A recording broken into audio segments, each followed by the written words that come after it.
Okay, I wanted to ask you guys something. I was looking at the schedule. Do you guys like, and this is, I'm just looking for feedback for future semesters. Do you guys like that we do like a day of Facebook, a day of Google, and then kind of interlocked? Or would you rather have done landing pages, Facebook, then Google separate? Okay, if you like intermixing, say aye. If you like them separate, say aye. Aye. Okay, good to know. My logic on doing them intermixed is that gives you more time to allow you to actually run the campaigns. Okay, that's why I wanted to start those super early in the semester and then build from there. But it sounds like we just didn't run the campaigns anyway, so it's just even more confusing. Is that kind of how it went? Yeah. Okay, thanks for the feedback. Always trying to improve. If you have anything else you think I can improve on, always just hit me at Marco Polo. It's a very difficult challenge. We were trying to fit 2 semesters worth of material into one semester. I mean, it's tough, right, to get everything in there the way it is. So bear with me to some degree, because I know I'm giving you way more information than I should. It's like a fire hose of information for one semester. And the hopes is that you take a majority of it away and then you go through over the next bit and you start learning the things you just didn't know. Okay? Or you take my class again. I've had people do that. A significant number just come sit in again. Any thoughts on feedback? Anything to improve or anything you guys want to throw my way? Good or bad? Yeah? I think maybe learning about landing pages and web design Earlier? would be nice earlier. Yep, I agree with that. It's a great tip. So is this your first semester recording it? Like, will you be deleting those and then doing it again every semester, or will you? So I'm trying to figure that out because they don't want me to make it public. I actually got in trouble last week for that. So we actually have a website. Keaton made a website, brighamdallas.com, that has all the recordings on it. So you can go there. Well, for now. BYU, yeah, they're going to come after me. And, yeah. So how long do we have to download it? I don't know. I'm going to keep them on YouTube at least for a while. Like, I'm not going to nobody's looking for them, I don't know. Maybe we'll have to take them off there too. We'll have to see what Mike Hendren says.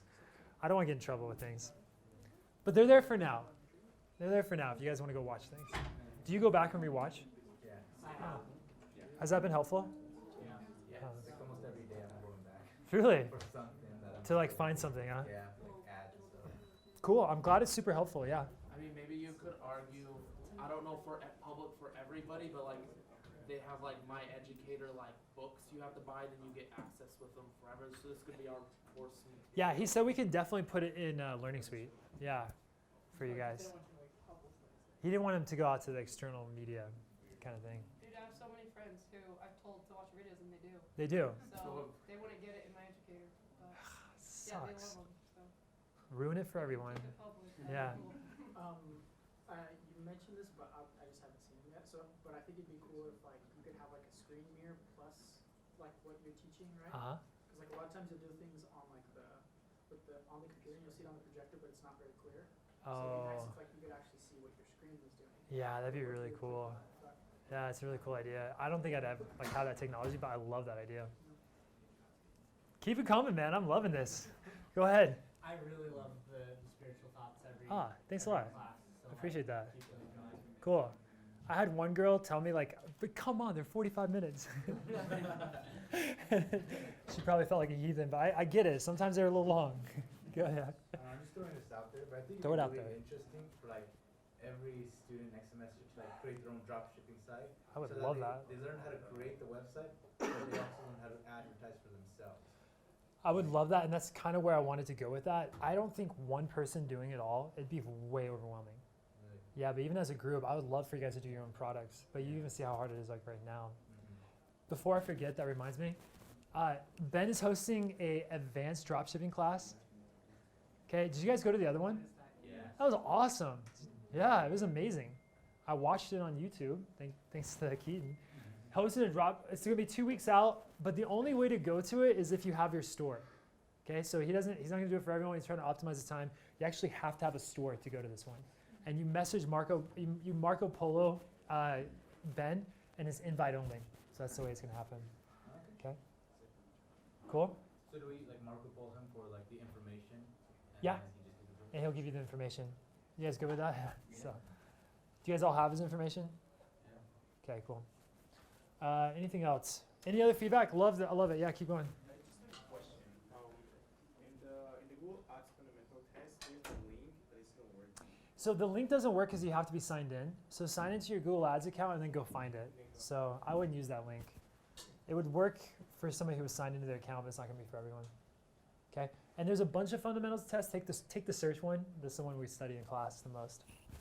Take the search one. Anything else, guys? So on that, is the Google Ads fundamental test, is that not the same quiz that's on Learning Suite on Google Ads? No, different ones. The fundamentals test, you just got to get 83% or better. Okay. So it's a pass-fail thing. It's meant to boost your grade to make up for the sugar me case that everyone failed. Yeah. On the fundamentals test, the link in Learning Suite is broken. Do you know what the link is? I wasn't able to find the fundamentals. I don't know if you can. I think you just have to go into Google and like sign into your account and then find it. You have to go in and create your Google account and then find it that way. I would just type Google fundamentals test. You guys will be able to find it. So I did that, and Here we go. they were asking about it, and I couldn't find it. I wasn't sure which one you were looking for. All right, here we go. How do I bypass the Google's fundamental test? So add certification. Skill shop, how to set up your skill shop.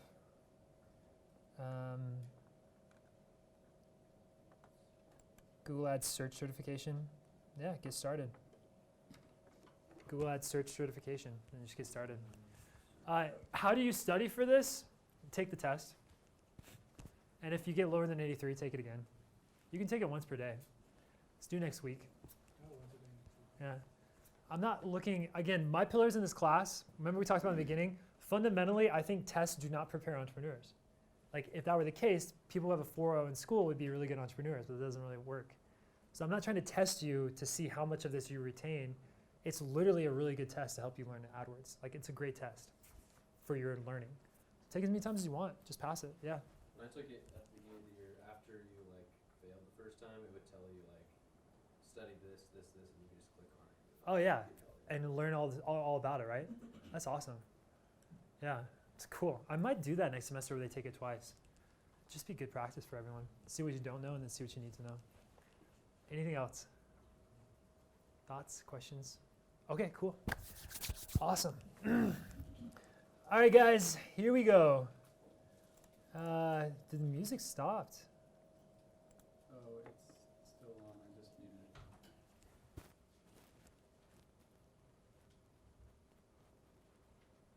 it. Nope.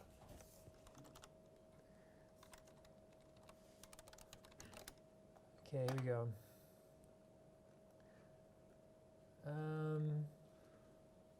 Yeah, that sounds good.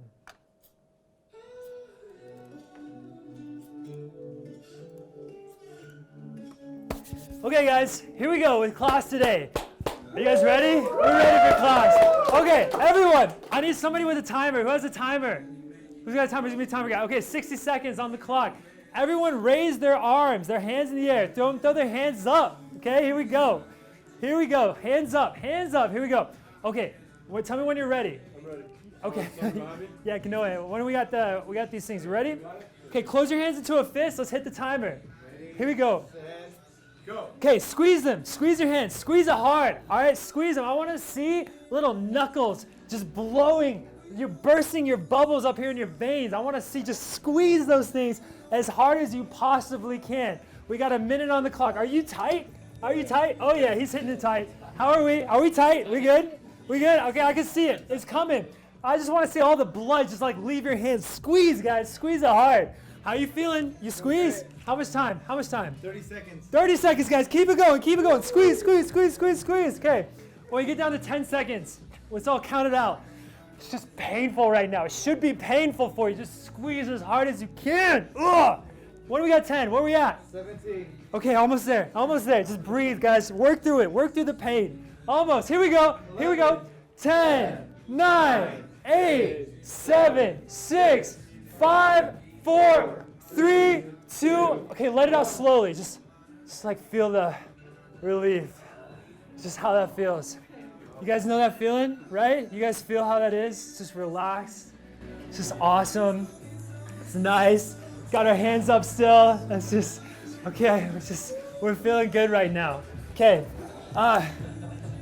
Today, I'm going to talk about one of the most pervasive issues in our society, okay? It's something that Jesus actually wrote over half of his parables about. That's how important it is. We're going to be talking about money. Some of you, with your money, are like this, okay? And we're talking about charity for other people. And I need us to be more like this, okay? So as we're going through this, that's the example. I feel like we are very tight as just people in general with what we have. And I want to change that perspective and see this on a physiological standpoint, a scientific standpoint, spiritual level. Let's go through it all, okay? Here we go. Who's going to be my reader today? Okay, hit us up. When thou hast eaten and art full, then thou shalt bless the Lord thy God for the good land which he hath given thee. That's awesome. Yeah. We're going to be looking at Deuteronomy for these scriptures, okay? So what's the gist of this? When you have enough, thank the Lord. Okay, when you have enough, thank the Lord. There's something else underlying on this. Who gave you that in the first place? Is it really yours? Okay? When we start to look at money in this light, it changes the way we see money. Okay? When we stop looking at money like mine and we start to look at us as stewards of the money, it changes our perspective of how we view money. Okay? Keep going. And thou say in thine heart, my power and the might of my hand has gotten me this wealth. You guys know people like this? The I did it all. The me monsters, right? We talked about last week in class. The ones that just think that they were the ones that were so powerful, they got here on their own. God didn't help them at all. I heard this story, and that story was cute, okay? It was this kid. She was out to dinner with her dad, okay? Pigtails. Just think of like a 4-year-old, like she's 4 years old. She had pigtails. You know, she's a super cute little girl. And she goes to McDonald's with her dad. And they get to McDonald's, and she goes, Dad, can I have a Happy Meal? Yes. Swipes the card, buys her a Happy Meal. They sit down. They're just enjoying this wonderful meal together. And Dad gets a little hungry, so he reaches over to grab one of her fries, and what does she do? Mine, right? And just smacks his hand out of the way. And the dad thought it was cute. He laughed about it. And I probably should never be a parent because this is kind of how this would go down for me if this were my kid. Oh, really? That's yours? Did you buy it? Did you get a credit card? I didn't see you swipe your card on that. Oh, you bought it? No, I bought that. These are mine. I bought this fries. I bought this Happy Meal. I bought this toy. You know what I'm going to do with mine? I'm going to take it and take mine and put it in the garbage. Huh? How do you like that now? You go work for your own money. Go get a job, little 4-year-old girl. Go buy your own food. Yeah, if you want to say it's yours. Starve for all I care. It's not yours, it's mine. I worked for it. I gave it to you. Right? And some of us are like that with money nowadays, even though God is the one who gives us all of these things. Right? Here we go. But thou shalt remember the Lord thy God, for it is he that giveth thee power to wealth. So how does this change for us? How does this change our perspective on money when we think of ourselves as stewards? Adam. One of the thoughts that came when we were talking was there's a lot of times where we'll give under certain conditions, right? And then we look at how that money is used, and we determine whether our decision was a good one or not based on how that money is ultimately used. Absolutely. And I think there's some good in thinking that way, but I think it needs to have a huge caveat and be very careful. Mm-hmm. And I really like the idea of considering, well, if I gave it to him, if it's from the Lord, then it's more of like, how are we both spending the Lord's money? Mm-hmm. And I think that's kind of one thing that could help us tote the line. For sure. Yeah. I've never seen this verse, and then this phrase sticks out: "He that hath given thee power to wealth." Uh-huh. And what I find interesting about it is oftentimes we go about, like, we work and we get money, like, oh, it's the Lord's money, but like power to wealth is power is an action word, and so he's the one that gives you the ability to have the action to then even go get the wealth. Yeah. And so it's even more fundamental than just the money. It's the energy that you're using to go get it. Yeah, I love that. Yeah. I think when you don't consider like that money yours, I think a lot of times like money means more than money to us. Like it means like it's a symbol of my status. It's a symbol of security. But like if I frame it as like, no, this is somebody else's, then it's just money. Okay, let's talk about this for a second. Freedom. Let's talk about this, like this idea of it being someone else's. You're a steward. You guys know that word, steward? It's like somebody who gives you something to hold on to it, to take care of, to nurture, to make it better. That's a steward, right? Now, oftentimes as stewards, how many of you guys, by the way, have planned to give money to charity this month? You guys have like a planned separate budget? That's phenomenal. You're way ahead of like how most people are, okay? Not including tithing, right? No, tithing's different, right? Tithing is a totally separate conversation. Yeah, okay, does that change things? Oh, I'm sure it does. Okay, how many of you have planned to give money outside of tithing? And fast offerings. And fast offerings. We got one. We got two in the class. That's phenomenal that you guys are like that. But think about this, in the ways that you use your money, not just for tithing or God or how you use it, you're stewards of that money, right? How many of you guys, let's say you get to be like 30 years old and you take this class, so you're going to make tons of money in it afterwards, and you have all this money saved up. You guys know who JP Morgan is? Imagine this conversation, right? Imagine you go to JP Morgan. Hey, JP Morgan, financial advisor. Look, I got my whole life savings, got $90,000. I'd like to put it with you guys and you to help me make some money out of this. Can you help me? Oh yeah, so glad you came to us. We got a great reputation and everything. We're great with money. Oh, awesome. Well, tell me, like, what are you going to do with my money? Oh, we're just going to wing it. Like, well, however we feel that day, that's what we're going to invest in. I kind of like read the news in the morning, and if it's positive news, I'll just put some more money in. If it's negative news, I just take a little money out. We don't really have a plan per se. We just kind of like wing it. What are you guys going to do at that point, right? You're going to pick your money up and get that out of there, right? Right? I mean, but think about that. We're stewards with God's money. How does that change the way that we perceive how we use our own money, right? Do we set budgets? Do we plan for those important things in life that we're supposed to? Guess that's what a steward does. That's what somebody who has a financial plan does. We are the JP Morgans using God's money. And that changes the way that we perceive and view and work through this financial situation that we're in, okay? There's a lot of studies that go on about how giving actually affects the brain. And it's really interesting. So this is called the prefrontal cortex. Okay, it's where emotions happen, where addictions happen. The hippocampus is in there.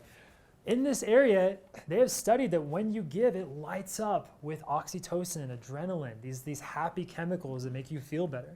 You actually feel better because you give.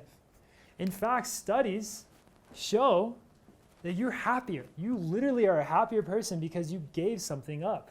Adam, you want to read for us? Go for it. Volunteers are 46% happier. Subjective well-being among volunteers show that 2/3 were satisfied with their life versus non-volunteers at 45%.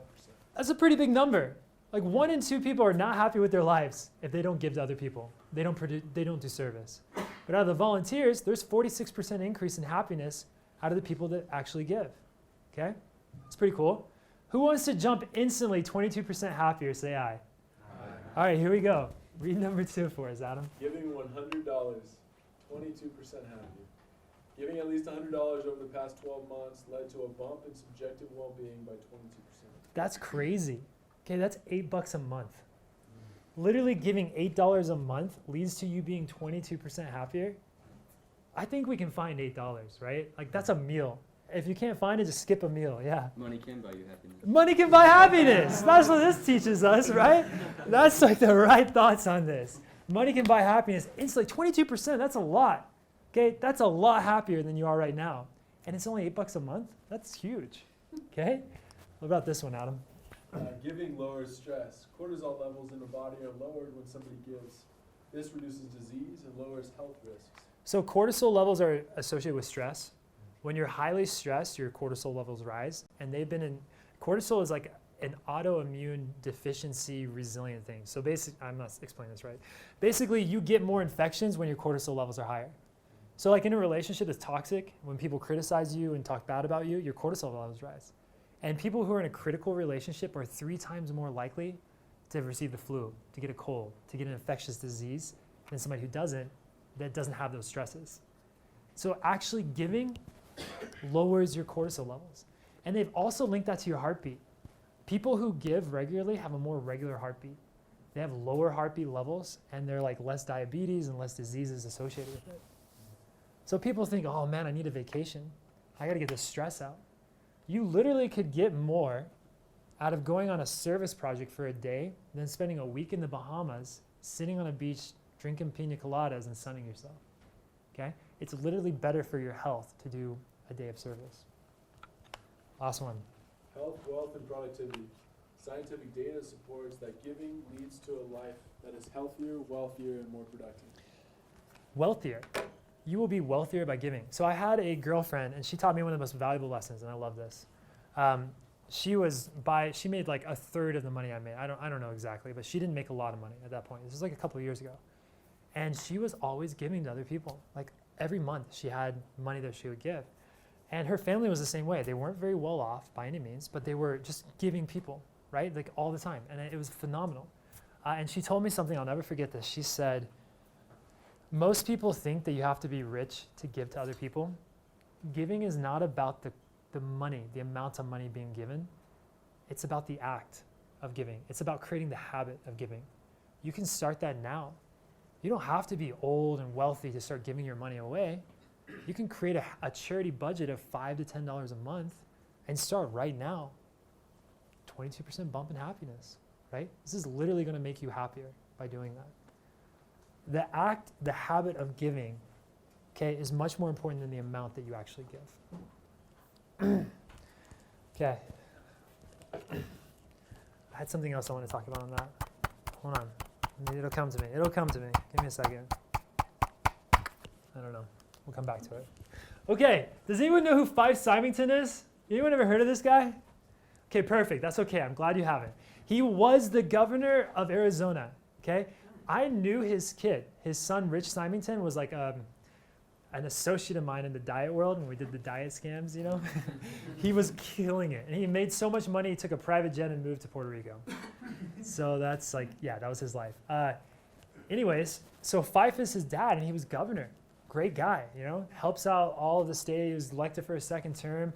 He led the movement of like keeping the national park of the Grand Canyon open when everyone was cutting funding for like federal parks and stuff. Lots of good stuff happening. Well, let's go back on memory lane. So in the 1960s, when he was in college at Harvard, he went to a party at a Massachusetts like beach party. It was like one of those Hamptons kind of places, big house and everything. And while he's at the party, he hears in the ocean, somebody's drowning. Some intoxicated man is drowning. So he rushes out there in this cold water, and he goes and saves his life in this summertime. So he goes, grabs the guy, brings him in, saves his life, and they become best friends after this. You know, he's like literally a lifesaver in that sense. And again, Fife Symington got more out of that experience, you know, physiologically, than he would have if he went to the Bahamas and spent a week on the beach sunning himself, okay? We'll come back to this story, so just keep this in your memory as we come back to it, okay? Let's look at how this affects old people. Okay, look at this stat. This is phenomenal. If you are receiving social support, meaning people are giving you aid when you're older, you're 30% more likely to die in the next 5 years, okay? If you're the one giving the support, the numbers are not exact. You actually get an added boost. You're 10% higher, 40% higher reduction in mortality rates. You're 40% less likely to die if you are helping other people and serving them. You live longer because you serve, okay? Let's take that to the next level. So where do you guys think is the state or the country that has the highest life expectancy? Huh? Japan. Japan's up there, yes, very much so. Andorra. Andorra? In Spain, huh? Yeah, near Spain. Yeah. Not in, yeah, it actually is in Spain. Yeah, interesting. Close. Well, one of them. Keep going. Any other guesses? Singapore. Singapore's up there as well. The Scandinavian countries are high on the list, yeah. I'm not going to give one name because actually it depends. It depends what research you're looking at, and it changes every year, right? But this country right here had an average life expectancy of 87.3 years, one of the highest in the world. And the country might shock you. It's Hong Kong. Hong Kong. Now let's take a look at this for a second. How big, has anyone been to Hong Kong? Anyone been there? Okay, how many people are in Hong Kong? Okay, can we kind of make the assumption that Hong Kong is polluted? right? In fact, if you look at Shanghai, if you live in Shanghai your entire life, it will take 5 years off your life because of pollution. That's how bad it is, okay? So we look at this area. They have high pollution. There's 8 million people that live in Hong Kong, by the way. Okay. What about, are people poor or rich there? I mean, Andorra is one of the highest per capita places. The one that actually is the highest on the list for countries is Monaco. Monaco is right beside it. Monaco's off of France. It's like a little enclave in France. Andorra is off of Spain. Okay. One of the highest. It's like 89 years old. It's insanely high. Okay. But Hong Kong, let's go back to this. A lot of people are poor. So imagine, I mean, you know, you'd think you have to have like a more relaxed life. How are these people living over there? What's their living conditions like? It's super, super tight packed. Yeah, so how many people are in an apartment or a house? Oh, I don't know. I just know that their apartments even are just tiny, just from what I've seen. Yeah, like, some of them are living in spaces that are equivalent to the size of a parking space. Yeah, like they like stop selling rooms. They start selling beds. You know, like the little square bunks, and they put them on top of each other, and that's all they sell in the apartment because it's so tight. So what happens is grandparents are living with the kids, and the kids are living with the grandparents their entire life. They don't put the mothers and the grandfathers into homes. They respect them, right? And they keep them in the house with them.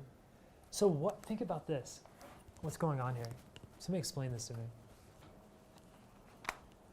They don't have great food. They're poor. They have high pollution. They have an area that is super like packed and hard area to live in. They do have great health care. That's what separates them from another areas. Everyone can get health care. But what's really going on here? Somebody explain this to me.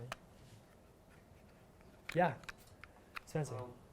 One aspect of it might be that they're living consecration together. Yeah. That they've understood they're going to go through hard things regardless, so they might as well do it together smiling. A lot of the researchers believe that the parents are taking care of the grandparents and the grandparents are taking care of the kids. Right? So the grandparents are serving the whole life and they're being served by the kids. It's this familial evolution that is literally causing people to live 4 or 5 years longer than a first world country like America. It's phenomenal, actually. Really cool. Wait, sorry, so just repeat that. So you said the kids are taking care of the parents and then the parents, or I guess these are the grandparents, and they're taking care of the grandkids. Exactly. And so in every level there's somehow There's service. generation. Yeah, they're the ones up here. They have to. They don't have a choice. They live in a house that's like super tiny together. And because of that, they have a 40% reduction in mortality rates. Incredible, right? Okay. Remember that Fife guy? Remember Fife Symington, the governor of Arizona? He gets caught. Like father, like son, right? He gets caught. He's going to prison. So he got caught for 21 accounts of extortion, taking bribes to put up like different, like he was like a real estate broker before he became governor. And so he'd take bribes to get different real estate deals done. And he was doing extortion and stopping deals from happening. He got caught for bribery, for extortion, a couple of like fraudulent things that he would promise people and then never pay out on. I mean, this guy was just working the system like crazy. So he's going to go to jail for a long time because he's governor, right? He's a public figure. Well, lo and behold, on the court case, when it all comes up and said and done, there's 12 jury, and one of the juries was not wanting to put him in prison. It's a hung jury. So instead of like hanging the case, they basically threw him out, that juror, and then they convicted Fife. So Fife appealed the whole like case and said, hey, because of this happened, it was a mistrial. And so they were going to go through another, and this took 7 years. I mean, they just kept extending and extending it. Then one day, do you guys remember this guy? This guy he saved? It was none other than Bill Clinton. And Bill Clinton pardons him before the 7 years were up. No way. It pays to do charity, guys. It pays to do charity. He pardons them, so he never served any time in prison. Crazy, huh? So hey, it's good. You got to go save people, not for your own health, but also for your protection from the incarceration system. Okay. So what you're really saying is Bill Clinton can't swim. That's exactly what I'm saying, right? Guys, when we start to look at ourselves as stewards of money and not just our own money, we start to have a different outlook. I'd like you guys to do something right now. You don't have to write anything down. You can do it in your head. I want you to prepare this. I would like for you to create a monthly charity budget. It doesn't matter the amount. If it's $1, I'm cool with that. What's more important than the amount is that there's a habit every month of giving to charity. There's 3 things included in a monthly charity budget, okay? One is that you plan. You're a steward. with this money, right? So you're not just going to wing it every month. You're going to plan it out, and you're going to put a certain amount aside every month. $1, $2, $10, whatever you think it is, okay? Number 2 is you have to spend all the money that month, okay? You have to spend it all. That gets you actively thinking about charity instead of just letting it come to you, okay? And number 3, it has to be for a good cause. It doesn't matter what the cause is. You get to decide that. That's your own judgment. But you have to actually spend money for charity. Guys, we're hitting the 22% happiness, I promise you. I bet a lot of you guys are at that $8 range. We're here. We're there. We're going to get 22% happier in the next year. I want you to do this for the rest of your life. I want you to have a monthly charity budget for the rest of your life. This happened to me, okay? And I started looking at my life. I don't know if, tell me if you guys have, like, this resonates with you, because it resonates with me. I would take a girl out on a date when I was, like, dating a bunch of, and we'd go to a Scottsdale restaurant and we'd spend $50 between the two of us.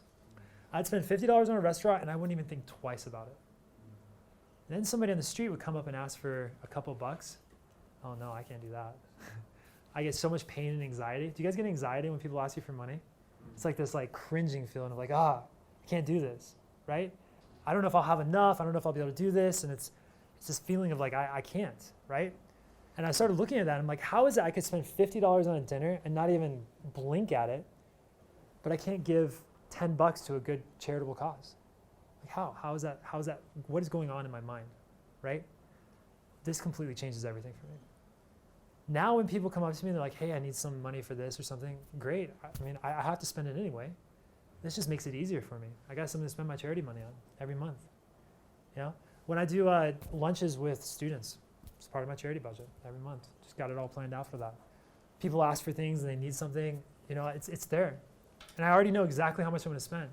So then at the end of the day, if like 10 people come up, they're like, hey, I need $1,000. I can't. I already exhausted my charity budget for the month, you know, but come back next month. Be first in line on that. This will change the game for you. 1, you're going to start giving. You'll be happier because you do it. You'll be healthier because you do it. You'll be wealthier because you do it. Okay? And 2, you're not going to feel so restricted on what you do with that money. It'll completely change the game. If you guys decide to do this, I want to hear stories about it, maybe next week or the week after. Okay? I got one last story for you. Actually, this is what I want to talk about real quick. So this is Bagan, Myanmar. I think I've showed you guys pictures of this place before. So back in like the 11th to 13th century, for about 200 years, the Indians pushed out the Burmese people into this area. Okay? And they were Buddhist people. And they had wars and everything that were going on. They pushed them down in this area. And they believed that they could build pagodas to cover up their sins.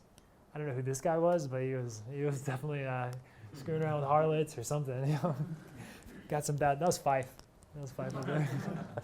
Yeah. Anyway, so they built 10,000 of these pagodas, and today, 2,200 are still intact. There's nothing out there. There's no McDonald's. There's no like big stores and everything. It's just you go on horseback, you go on bicycle, and you can go into these things. It's the most amazing place on this planet. It's incredible. I was out there, and I met this kid. I asked him for directions, and I started talking to him, getting to know him and stuff. And I asked him, I was like, "What are you doing?" He's like, "I'm saving money for college." Okay. It's like, oh, great, like a very worthy goal. How are you doing that? Well, I make these like little like paintings, you know, and I sell them. I was like, well, how's that going? He's like, not great, because all the good guys go to these popular temples, you know, and they already got like a license there. And because I don't have any money, I get stuck at these other temples, and they already bought the cool paintings by then, and I don't get to sell any. I had a charity budget. So I said, well, how much are you trying to save for school? He goes, I need $220 for next year. How long is it going to take you? So it's going to take me a year to get that money. $220 is going to take him a year to save. That's insane. So I said, look, like, just promise me you'll use it for your education. And I just bought $220 worth of art. I got like 3 paintings from it. It was the coolest experience for me. You know, knowing I could help this kid, knowing that that's set aside already. I didn't have to worry about it, and it was a cool experience. I'll never forget that. All right. 1987, there's this guy named Henry Dempsey. Last story, and then we'll quit. Okay, this guy is like in a plane. He's flying one of those like 15-passenger planes, you know, the tiny ones with the props and everything. You guys know on those planes how they have the doors that like open up, and then the doors are actually steps? You guys know what I'm talking about? Like if you ever go to Alaska, that's what they fly up there. Door comes down, there's steps and anything. So he hears some rattling in the back of the plane. So he gets up, he says, co-pilot, I'm gonna go check on that. He goes to the back of the plane, the rattling, he starts touching the door, and the thing opens up. And he falls out the plane. So his co-pilot, he says, hey, mayday, mayday, my pilots fell off the plane. Have a search and rescue, Coast Guard go. They're 3,000 feet. I mean, he's dead, right? Go search for him, Coast Guard looking for him and everything. They land on the ground with the door down, and they found this guy holding on to the plane. His head is 15 inches above the ground, and he's totally fine. He was so in shock when they found this guy, so he's literally outside the plane like this, holding on upside down for 3,000 feet, He was so in shock that it took them 10 minutes to pry his fingers off of the board. Don't be like this guy with your money. Don't be like that guy, okay? Don't be this. We've got to have more of this. And I say that in the name of Jesus Christ. Amen. Any comments or thoughts? Yeah. More of a question. So, we're talking all about giving. Yeah. I think the classic example is like you leave a Walmart and someone asks for money, you give it Yeah. to them. But what are real ways, and other ways that now that since you've come across money, what do you do? What have you heard of people doing? Yeah, so starting at your age, I would say $5 to $10, just something super simple. And then find somebody that's in need. And I promise you the Lord will put people in your path.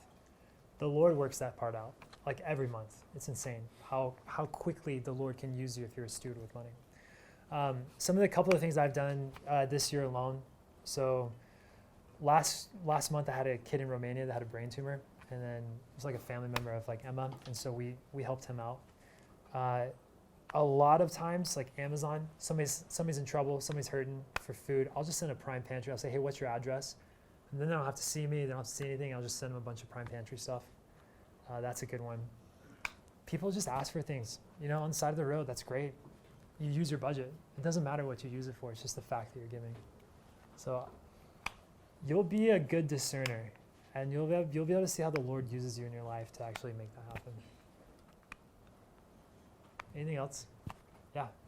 So one thing I think that's cool too is so my wife has been a great example to me, and so ever since we've been married, there's been times where we haven't had much financially. Yeah.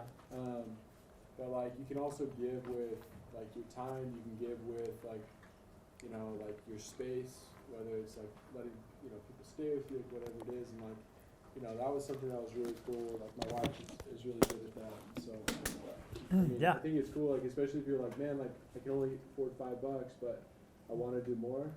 We can do more. Yeah, with your time. It doesn't have to be financial. Yeah, I love that. Any last comments? Thank you. Okay, let's get started with class. So again, the test is due next week. Passing grade is 83%. Okay? Fun test online, certification. We talked about that already. Today, I'm going to talk all about AdWords. Yeah, Spencer. Does Facebook have something similar to that? Not that I know of. It'd be really cool if they did.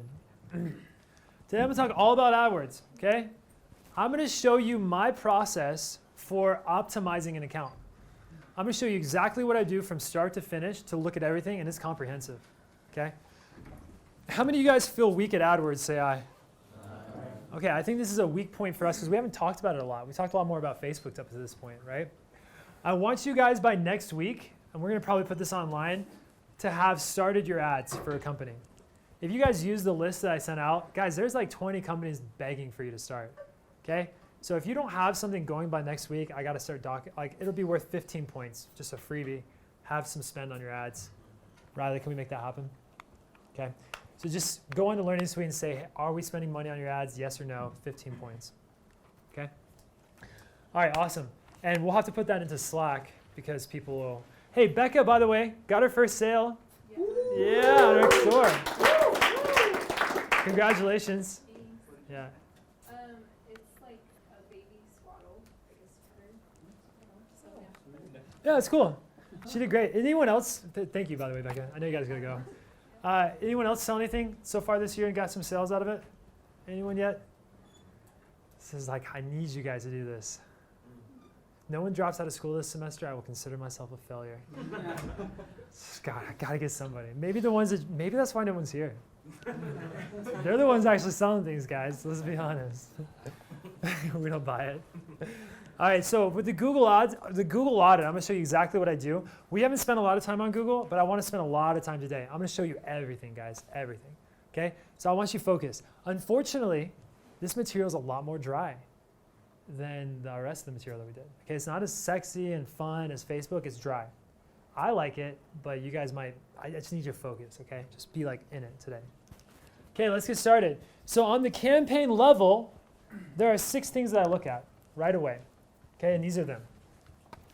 We can talk about these. I'm gonna go through them. So are the budgets optimized? And what I mean by that, and I'll give you guys examples of all of these. We'll actually go through examples.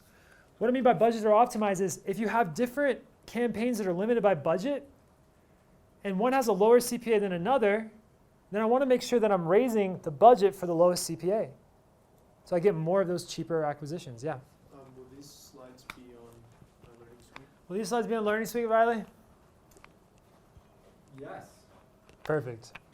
Maybe even by the end of class, who knows? If we're lucky. Yeah, okay, here we go. Is day parting optimized? What is day parting? Anyone know? If you're like targeting in the morning or in the evening. That's hour parting. Close, very close. Days of the week, right? So that's hour parting, day parting is the days of the week. So on a B2B business, typically what days are poor? Right, so I need to check to see if my Saturdays and Sundays are poor or not, right? So if I have an account with history, I can check that and make optimizations. Are demographics optimized? So Sugar Me Wax. Do I want to sell bikini waxes to men? Probably not. So what should I do? Hire what? Target women. How do I target women? Huh?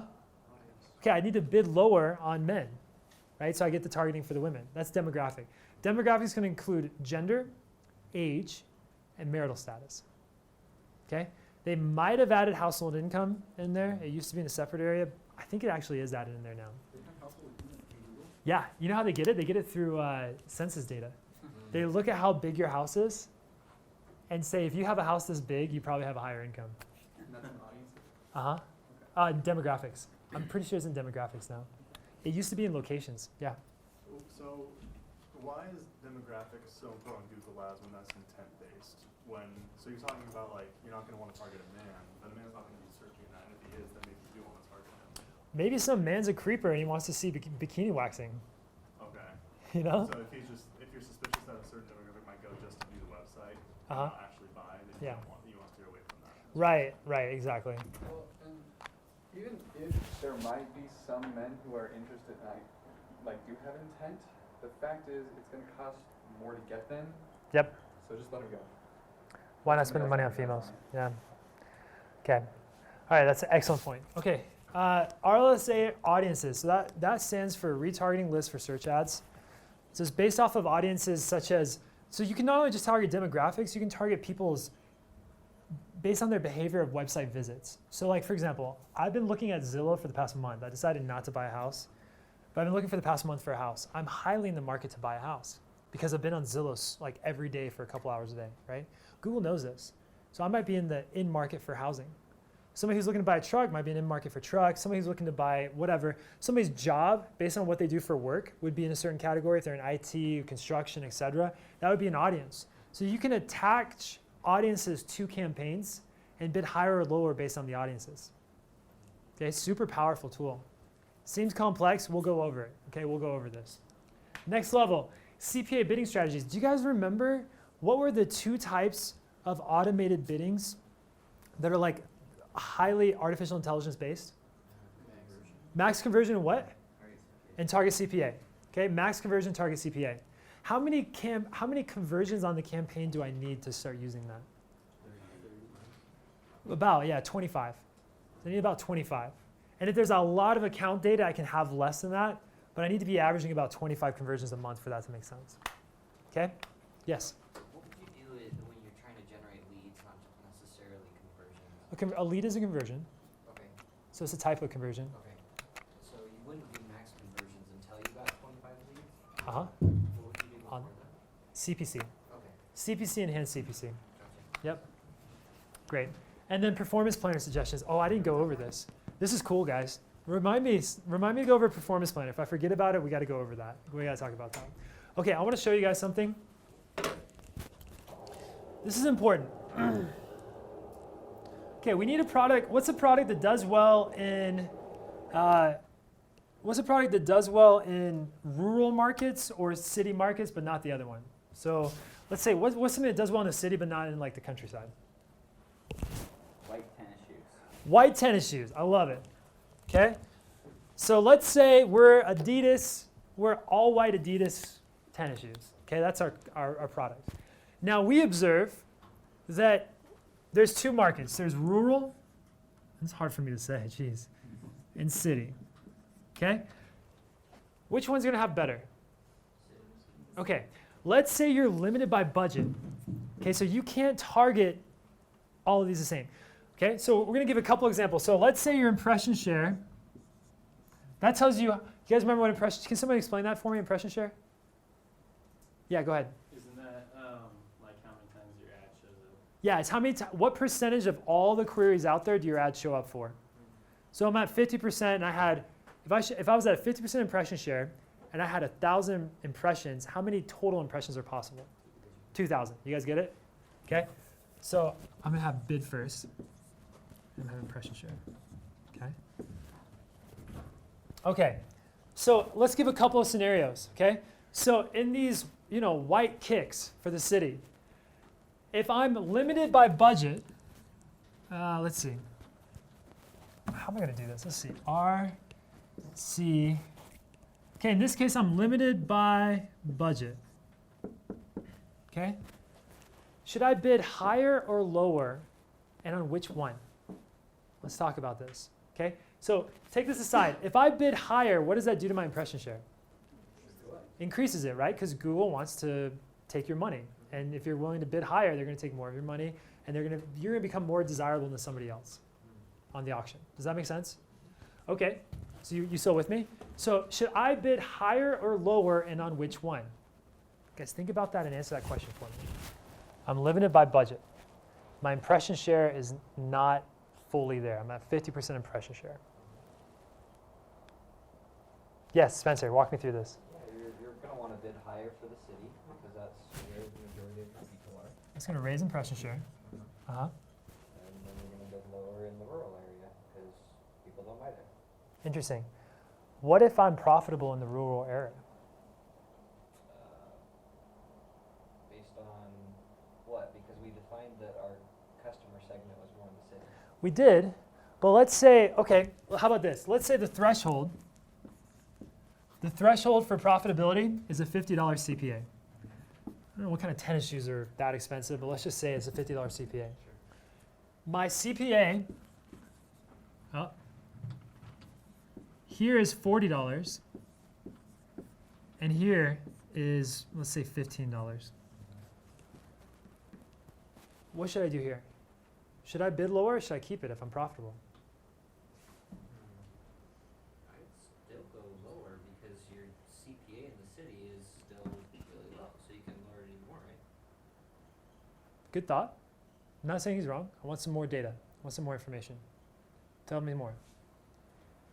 So like, even though you're profitable Yep. above, like, wouldn't you want, you kind of, and your budget limited by That's the key. budget, so you have to like put all your budget towards the lower end. You're limited by budget. Okay, if you're limited by budget, then yeah, I want to have no more of these, no more pressure share, and higher in the city. You're exactly right, but I wanted that second key component. Okay? What if I'm not limited by budget? What do I do?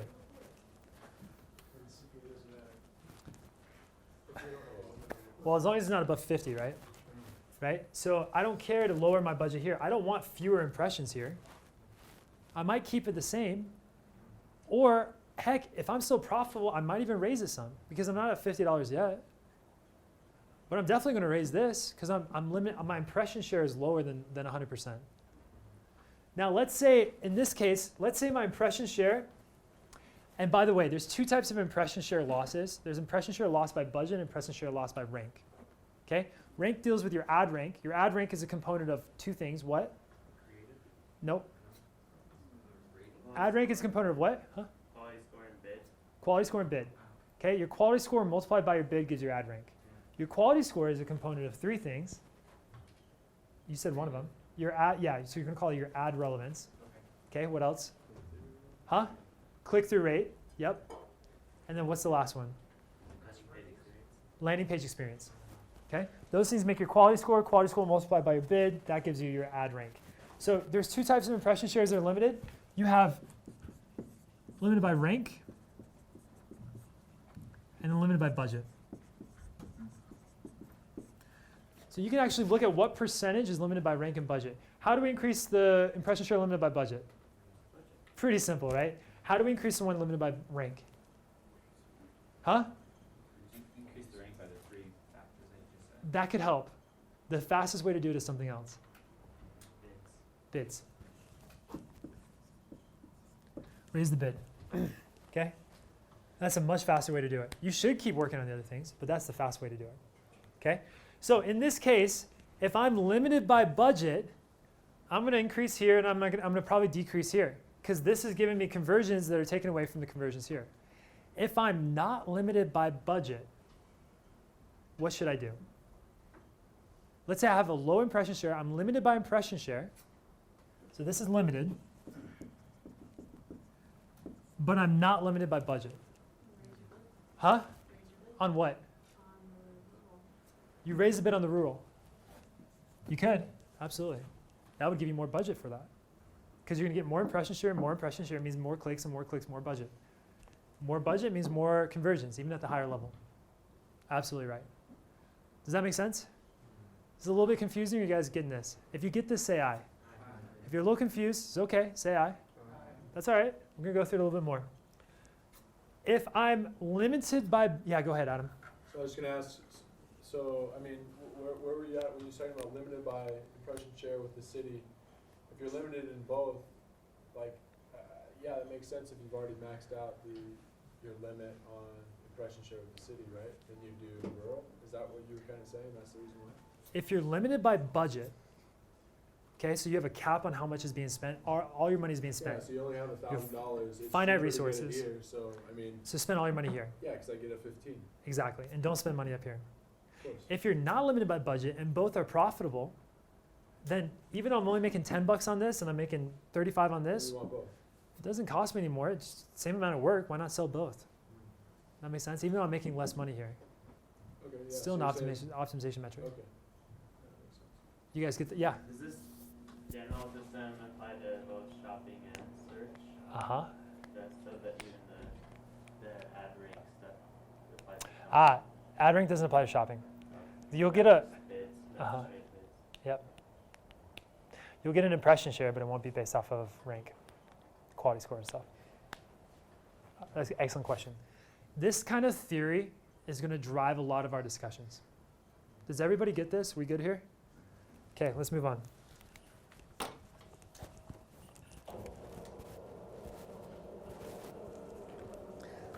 Okay.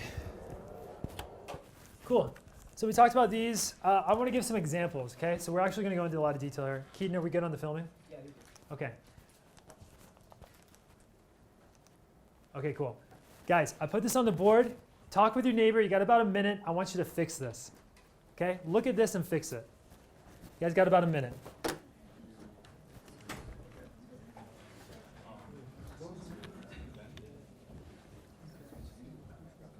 What's up, David?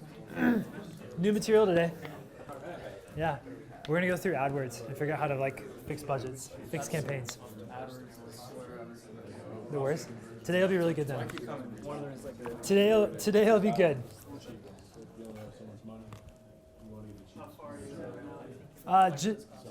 Just 2 slides in.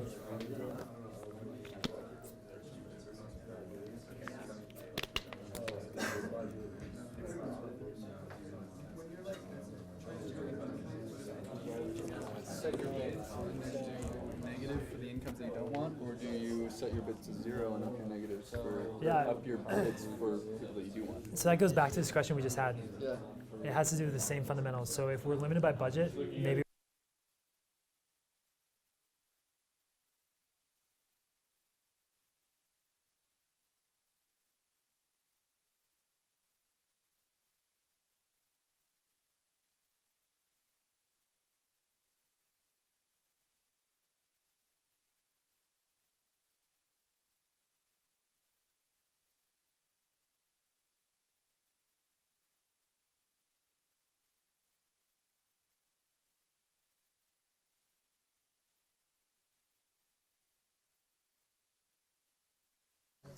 I hit mute on accident. Did that just happen? Okay. So household income. Once you set these, you can just pause them. See that little green button? So you just like add another household income. Yeah, and so you can see like household income of 31 to 40% is 16, so you could, but there might be false correlation. Like should you add do the breakdown to decide what you Yep. Okay guys, let's bring it back up here. All right, who can help me with this? Yeah. Really quick, what does the eligible? The what? Eligible, so like in the Ah. column, second row. Right, so right here we note, that's a great question. Notice that these are status limited by budget. This means there's no problems with it. Okay. Yeah, it's not limited by budget, not limited by range, it's just, it's humming. All right, who wants to help me with this? Go ahead, Adam, take it away. So for me, it sounds like these are all trying to make money for the same business. Yep. So my cost of conversion is 322, seems to be the lowest. Okay. And so I push my money to that until it gets to, and well, I looked at like the clicks and how much everything's been tested, right? Uh-huh. So I feel like that's probably relatively important. I felt like 3,000 clicks is sufficient. So the only one the one that says eligible probably doesn't have a lot of clicks, so maybe it needs more testing, but the other one at 322 is still cheaper and it's well tested.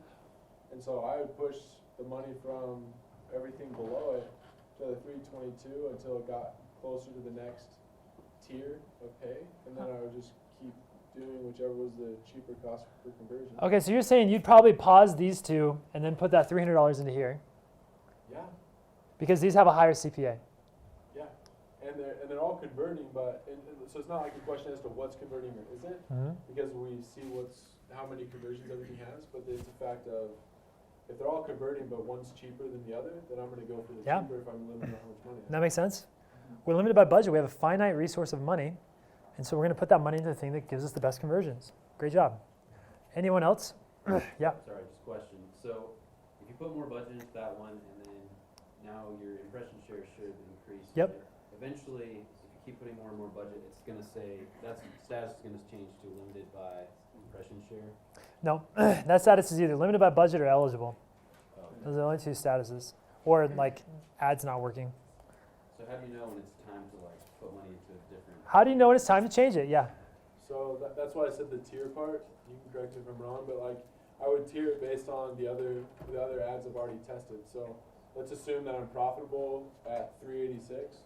Well, I'm more profitable at 322, obviously. Yep. And so I'm going to push all my money there until I get to, let's assume that I'm an idiot and I don't understand anything about Google Ads. Well, if I was just doing the numbers, I would just put my money there until it got to 339. Uh-huh. And then I put my money at 338 until it got to 339. Then I put my money split between both of them until it got to 348. And I split my money between those three, assuming they're all like tiering at the same point. And so I just slowly tier my money, dividing it between which is the cheapest cost of conversion was. Makes sense. Okay, sorry. So as you put more budget in, does that increase your cost per conversion? Interesting. Does that increase your cost per conversion? Generally, probably yes. Probably yes. Right? Because you're not going to get as cheap a class. This is display network though, so maybe not. Yes? Is there ever a scenario where you would decrease your bids to get more clicks at a cheaper cost? If like the display doesn't really matter, ad rate doesn't matter as much as it would search, right? So you at a cheaper bid you could get more clicks for a lower. Yeah, so if we can't, let's say we were just running, keep this simple, okay? Let's say we're just running this one campaign and we're limited by budget, okay? We want a cheaper CPA. How do we get there? Lower your bids. Lower your bids. Lowering the bids will give us less impressions, but since we're limited by budget, it's scaling us to the maximum amount anyway. We could theoretically spend here, but we're spending here, right? That means our bids are too high because we could be getting clicks down here, which would bring that theoretical limit lower, but we don't need any of that stuff anyway, right? Doesn't make a lot of sense. Sorry, guys. So if I have a $500 budget, if I increase my bids, it increases my impression share, and therefore I would spend more money. But because I'm limited by budget, if I decrease my bids, I would spend less money, And if I'm still limited by budget, I can keep decreasing my bids. And if I'm still limited by budget, maybe let's say I'm at $1 cost per click, I could theoretically spend $1,500 here. And if I go to a 90 cents cost per click, I would theoretically be able to spend $1,300. Well, $1,500 and $1,300 are still above $500. You with me? So I could keep lowering my bids until that $1,500 gets down to a theoretical limit of $500 a day. And if I lower my bids, what happens to my CPA? Should go down. Should go down. You guys following? Sarah? Sort of. Okay. So raising bids does what to your impression share? Increases your impression. Increases your impression share. If you have more impressions, it means you have more clicks. You have more clicks, you have more what? More spend, right? You spend more money, you're higher in the budget. So this is saying that because my CPC is giving me a theoretical spend way above what I'm actually spending, I'm limited by my budget. So if I raise my budget, I'll get more clicks and more conversions. But I have a finite budget, I can't raise that. So to get these things equaled out, I lower my cost per click. Okay, you with me? Would you consider the price of the product as well, like on how you're divvying all these up? Like if the first one is you get $200 from the product, or if there's another one that's $10, like how would you? Because you could get a lower seat. So he's asking a question about ROAS. Do you guys remember what ROAS was? Okay, so remember last class with Ethan when he talked about how everything's about ROAS for him? When we have multiple conversions that have different price points on the conversions, ROAS is the number we're going to look for instead of cost per conversion. So is this one assuming that it's the same? It's the same. Okay. Yep. Great question, actually. Wonderful question. Yes? What did ROAS stand for again? Return on ad spend. It's for every dollar you spend on an ad, how much money are you making in revenue? You guys with me? Any other questions on this? Phenomenal so far. And that's only relevant if you know how much your profit margin is. Yeah. Right? It's only cool if you understand it still. Okay, how many of you guys are good to this point? Say aye. How many of you are lost? Say aye. Awesome. Okay, I'm going to take this stuff to the next level. Okay, but I need you guys to stay with me. This is going to get complicated. Remember what we saw up here. Yeah. Logistical question. Go for it.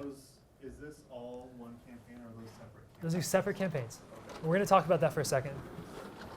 So let me go ahead and mark this up. So I have campaign A, B, C, and D. Sorry, that's a B again. D. Call this campaign. Okay? Status was limited by budget. This one was eligible. And then let's say limited by budget, limited by budget. And then we go down the list. We have 700. This was 40. Let's say 500. And let's say 150 for these numbers' sakes. And this is budget. Is that your mom? Tell her I said hi. Is this is this okay, what kind of budget is this? Is this daily or monthly? When we see budget on AdWords, is that daily or monthly? Daily, okay? And actually, that doesn't mean it's going to spend that much in a day. It means over the course of a month, they're going to spend on average $700. So back to our B2B example. If it's the weekend and Google knows that the weekends are worse than the weekdays, they're going to try to spend more budget during the weekdays when you have a higher CPA. So over the course of 30 days, they're going to average a $700 CPA. You with me? You guys with me? Yep. How close do they get to that? Pretty good. It makes it hard though when you have a finite, like let's say your budget's like $5,000 a month. You can't just add up these numbers and get you to $5,000 a month. Does that make sense? Yeah, it's tough. So at the end of the month, you kind of gotta go through and like pause things, or you gotta be watching the accounts for that reason. Okay? Yes. I know Amazon has it, but does Google and do Google and Facebook have dynamic bidding? So like they'll increase your bid by 20% to be the first law or whatever.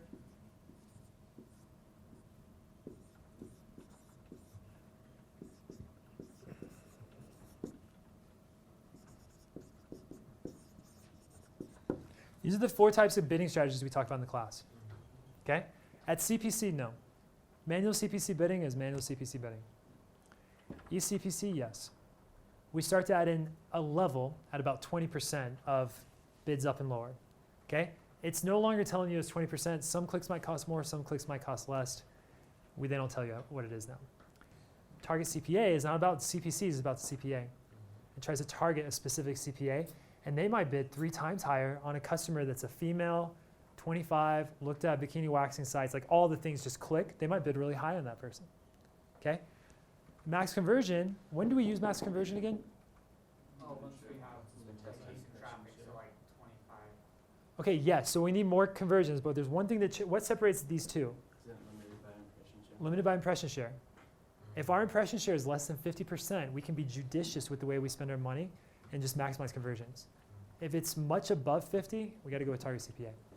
Okay? So yes, there is absolutely different bidding strategies. These two, think of these as like the Teslas. They're the automated as you can get. Okay? Okay, I want to talk about something over here. Let's look at like a site like a blog. Okay, so like brighamsblog.com. Now, on Brigham's blog, I want to make as much money as I can. So if Adam comes in and he's like, hey, your blog's all about dieting and I got a diet pill, I'll pay 50 cents for that click. Great, I'll take it. And then Ashley comes in and says, well, you know, yours is about dieting, I'm about nutrition, I'll pay 75 cents. Great, I'll take it. And we have the bidding war. It goes on, right? Now, on the display network, there's thousands of people that are willing to bid for 75 cents and not a penny more. Thousands, probably millions, right? So just because you're willing to bid more doesn't necessarily ensure that you're going to get that spot. So what happens if we look at the placements of some of these campaigns, you will find that 30% of my conversions are coming from one link. Okay? So now what happens when Ashley has the blog spot and she decides, I'm going to change the budget on this. And then my CPCs start to drop to 55 cents. What happens to that spot? Does she stay on that spot? No, somebody else at the 75 cents takes it. But now she's like, oh crap, I'm losing. I'm like, okay, I'll go back up. Does she get it again? Not necessarily. That's the hard part. That's the catch-22. Okay, that's the hard part. So she doesn't necessarily get it, but there's millions of sites on display network, right? It's not like search where there's just a handful of keywords. There's millions of sites. So what happens here, okay, at the $700 budget, Adam's idea, let's just start taking budgets over, okay? Now, these bidding strategies, target CPA, max conversions, they're based off of a function of 2 things. Anyone know what they are? Anyone know what they are? 2 things. You change either one of them, everything resets. Your bid and your budget. Okay? So if I change my budget, what happens to the algorithm? It resets. Okay? So this is your account. Okay? Let's say this is your campaign. So graphically, it's going to be like the size of an egg. Let's just say it like that. Okay, so this is all your account history. All data is held at the account level. Okay? But what's going on? So there's data that's influenced from the account level into your campaign, always. But what's going on with this campaign is when I change my budget, it says to me, hey, I need to get over the course of, instead of $10,000, $5,000, a certain target CPA based off those $5,000. I have less money to spend. I can be more judicious with the way I'm spending my money. Okay, it changes things. Or if I say, hey, same spend, but now I need a $20 CPA instead of $10, well, heck, I can be much more free and lenient with the way I spend on different things. Okay, so bid changes and budget changes. It's going to reset it. Now, it doesn't mean that it starts from 0 because you have account history influence. But over the next 2 weeks, your bids are going to change. And your CPAs are going to change. Okay? So you're going to see your cost per clicks go up and down, your cost per acquisition. It's probably going to look like this. If this were a CPA graph, it's probably going to go like this. And it's going to stabilize after about 2 weeks because they're going to be testing things again. It's going to start that process over. You guys with me? So Adam was right. In theory, that's how it all works. But that's not how I do things. And I actually used to make this mistake. At the end of the month, because we can't control based off of like, you have to kind of watch it. We talked about with budgets. You have a $10,000 spend. You got to watch it close to the end of the month. I would just start lowering these numbers. And that would reset everything. And then all my CPAs would be screwed up. So what's a better practice at the end of the month than lowering and changing the algorithm? Pausing. Do you guys get that? You pause it. Just pause it. You with me? So the other thing is, for this to work, I need to be spending money. Okay? I need to have a decent amount of spend. So if this is let's say this was $1.50 a day, and my CPA was $3, I need this to be way higher to actually make that work. So there's a point of diminishing returns where even though I'm getting a $3 CPA, I don't want to go much lower than say a $50 or $75 budget for the daily budget, because that throws my algorithm way off. If I go from 150 to 75, that changes things on the algorithm. You follow me? Adam. I was going to ask how pausing it would change whether or not you got your spot. Oh, I see what you're saying. I don't know. On the display network, I don't know. It makes sense that it wouldn't, but at the same time, like, everything else would stay the same. Yeah. So maybe the likelihood of you getting a similar spot. Yeah, but it's much more stable. That's what I know. Yeah, cool. I don't know how that works on the back end, but it's way more stable that way. Yep. So are you saying for a campaign that you kind of like, or maybe you don't like, you pause it at the end of the month and then you make a new ad set to compare against it? No, and none of the Facebook stuff. Just throw that out the window. I'll just pause it till the month starts. So if my budget's about to be depleted, I'm not going to start lowering my budget per day. I'm going to start pausing campaigns. That make sense? Yeah, because I was wondering, I was like, well, what do you do with it? So it's just, so you set up these 7 campaigns, right? And then as you're running out of money, you're like, okay, it's not as efficient, so instead of reallocating or adjusting that particular campaign, you just pause it. And then the next month, do you delete it? Do you start again? Never delete things on AdWords. So you just keep it paused and keep it in the system, essentially. Yeah, and then when you're ready to run it, you can just unpause it. Okay.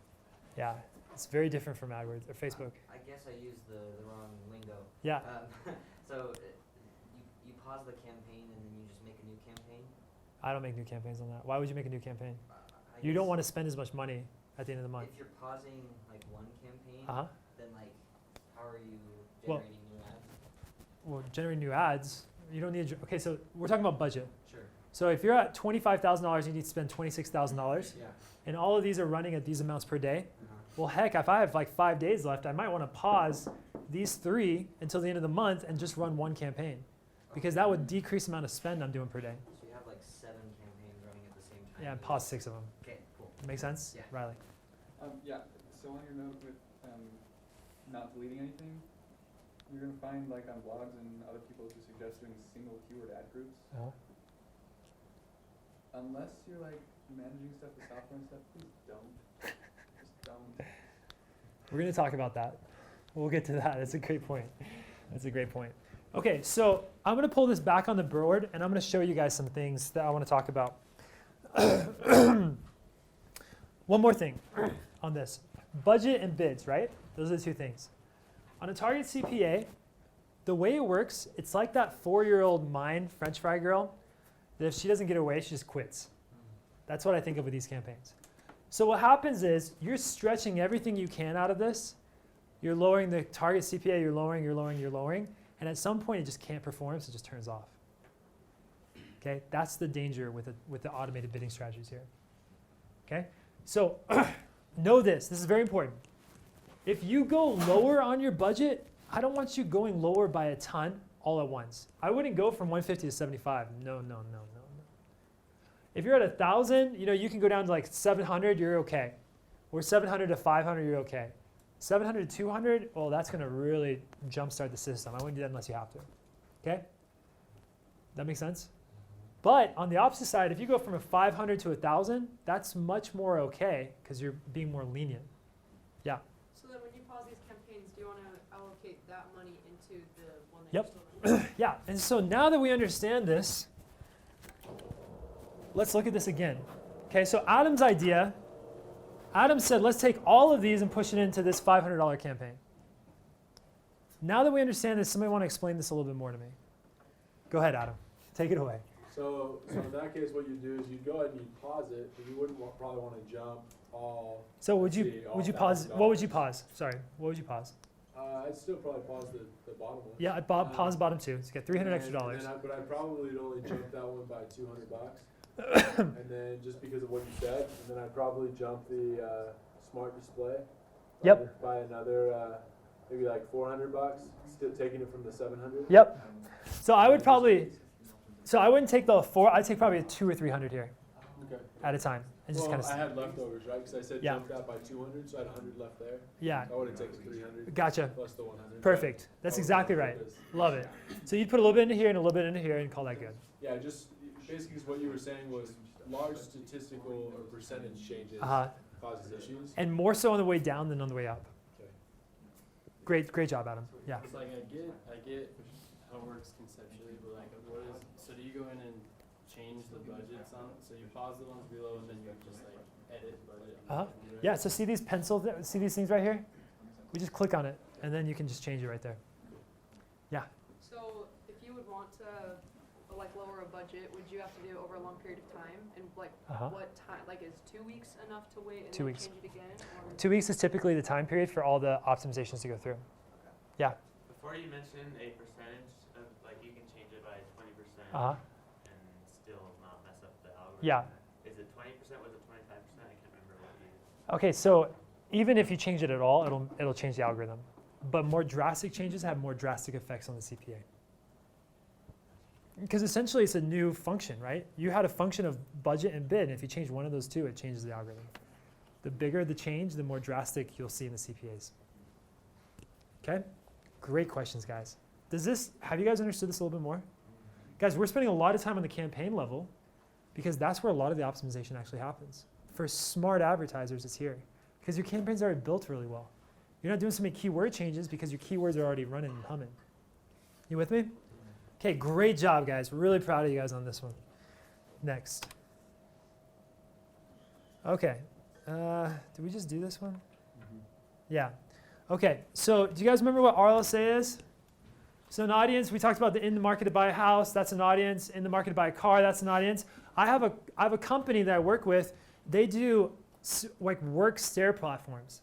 They do like work stairs, but specifically for construction sites. So you go to a construction site, you use these safe stairs so you don't fall off and kill yourself, okay? So we're not talking about stairs for houses, talking about stairs for businesses, specifically for construction sites. So here, these are RLSAs. These are audience-targeted groups that we want to target. We target these audiences. I want you guys to decide what to do based off of this information. Go ahead. You have 30 seconds, 35 seconds.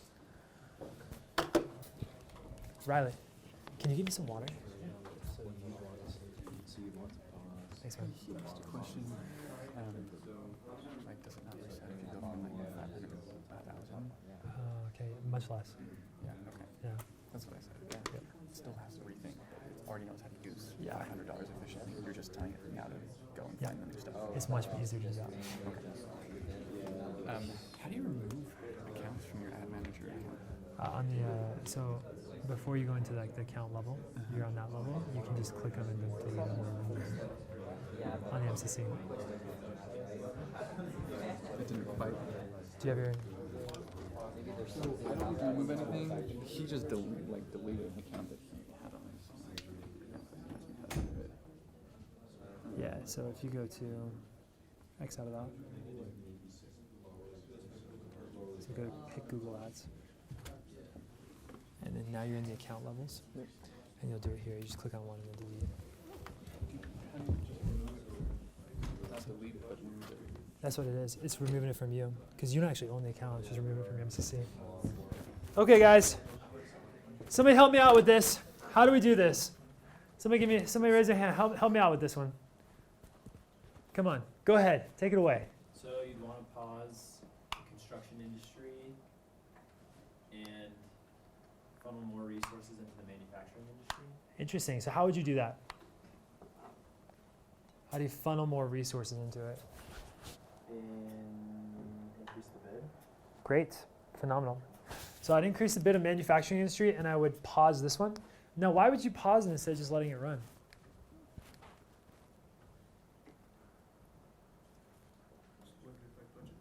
Limited by budget. See that? Yes. But because we have this broken up by audience, like would you still say you want to pause it? Because that's like you're losing a whole audience there rather than, does that make sense? Awesome. Like you don't necessarily, like what if you just decrease the bid for construction a little bit and then increase manufacturing? Awesome. Love it. Let's talk about that. Okay, so before we get to that point, I want to just make sure we understand where he's coming from on this. You guys all on the same page? So he says, basically the CPA, the cost per acquisition is $28 versus $41. 28 is a lot better than 40. I'm limited by budget. So I want to maybe decrease bids here, pause this group, and then spend all my money here. You with me? Yes. So I'll come back to you. when you're saying like increase the bid, is that increasing like cost per click? Is that what we're talking about? Okay. Increasing the cost per click is going to do what to your cost per acquisition? Raise your cost per acquisition. Okay? So this might go up some. But you're limited by budget. So maybe maybe just by decreasing this would be enough. Maybe you decrease this, that'll give you more impressions here. I should put up ad rank and see if either of these are limited by ad rank. And that would help me know even more. Any other questions on this? I'll come back to Ashley's. Yes? So we were talking about how much you raise it by, Mm-hmm. right? Would you raise it, you stay within the range of 20%? Like you want to take all that money, putting it into the other campaign, right? Generally speaking, this is a broad statement, 20% up and down is where you want to stay. Okay. Generally speaking. I have been known to go way higher or way lower. If I'm trying to like not spend money on this at all, I might go 90% down. Oh, okay. You know, and then I won't spend any money on it. And the reason I do that instead of pausing it is because then I could see, if I ever come back here, that I made the conscious decision to pause that or to like not spend money on that. Okay. It's kind of like a note for me. Yes? Can you see the movement as far as when you adjust your bids? Can you see from like the campaign level, like, you know, on this date I changed the bid from this to this, and then so that way you can see, like, and then like, can you like part it to the point where you can have more information of what the history has been on that one, or would you have to like duplicate it and then make the change? So a couple of things. So he asked questions about how do we see what we've done in the past. If I go to the graph, if I click on any day, I can add a note. Do you guys see that right there? It says add note. Yeah. So like new website, I might add a note for that and add something in there. Okay. Also on the left-hand side, if I go to change history, I can see exactly what I've done to this campaign over the specific date range. Okay. When I grade you guys, I'm going to be looking at that stuff to see if you actually were managing this account or just set something live. And I'm going to see what your changes are. Okay? Okay, so Ashley asked a very interesting question. Do you guys know the difference between observation and targeting? Do you guys remember that? We did talk about this. Yes, Spencer. If I remember right, observation is when we're not exactly sure who's included in our audience. Uh-huh. We're just trying to like gauge who we're looking for, and then targeting is more, hey, we know who's supposed to be in our audience. Let's look specifically for them. Okay, phenomenal. Anyone want to add on to that? We're on the right track. Anyone else want to say anything about that? Go ahead.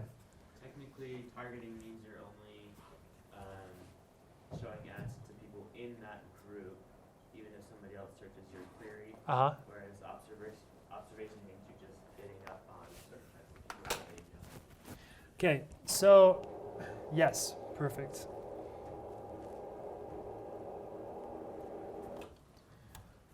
So right here, we're going to talk about, so targeting. So when we target, what we're doing is we're saying, I only am targeting people in this audience that I'm looking for. Exclusively targeting these people. Anyone else, if they don't fall into this audience, don't hit them at all. Okay? Observation would be like, hey, you know, like for bikini waxing, I think people who put on makeup might be good to target. So I'll put them in there. I'll put people in the aesthetics industry in there. I'll put people who like the beach. I'll have a bunch of these, and it doesn't mean I'm doing anything to them. I'm just observing how that audience interacts with my ads. And then I have the option to raise bids or lower bids on this. Now, Ashley made an interesting point. See, were these ads in targeting or observation? Observation. So does raising or lowering these bids exclude all other groups? No, it just changes the observation targeting for them. So there's a whole nother group out there that we're not even thinking about on that group. So those aren't the only two groups there. They're just the two that we're observing. Okay? Now that changes things, and I'll show you why.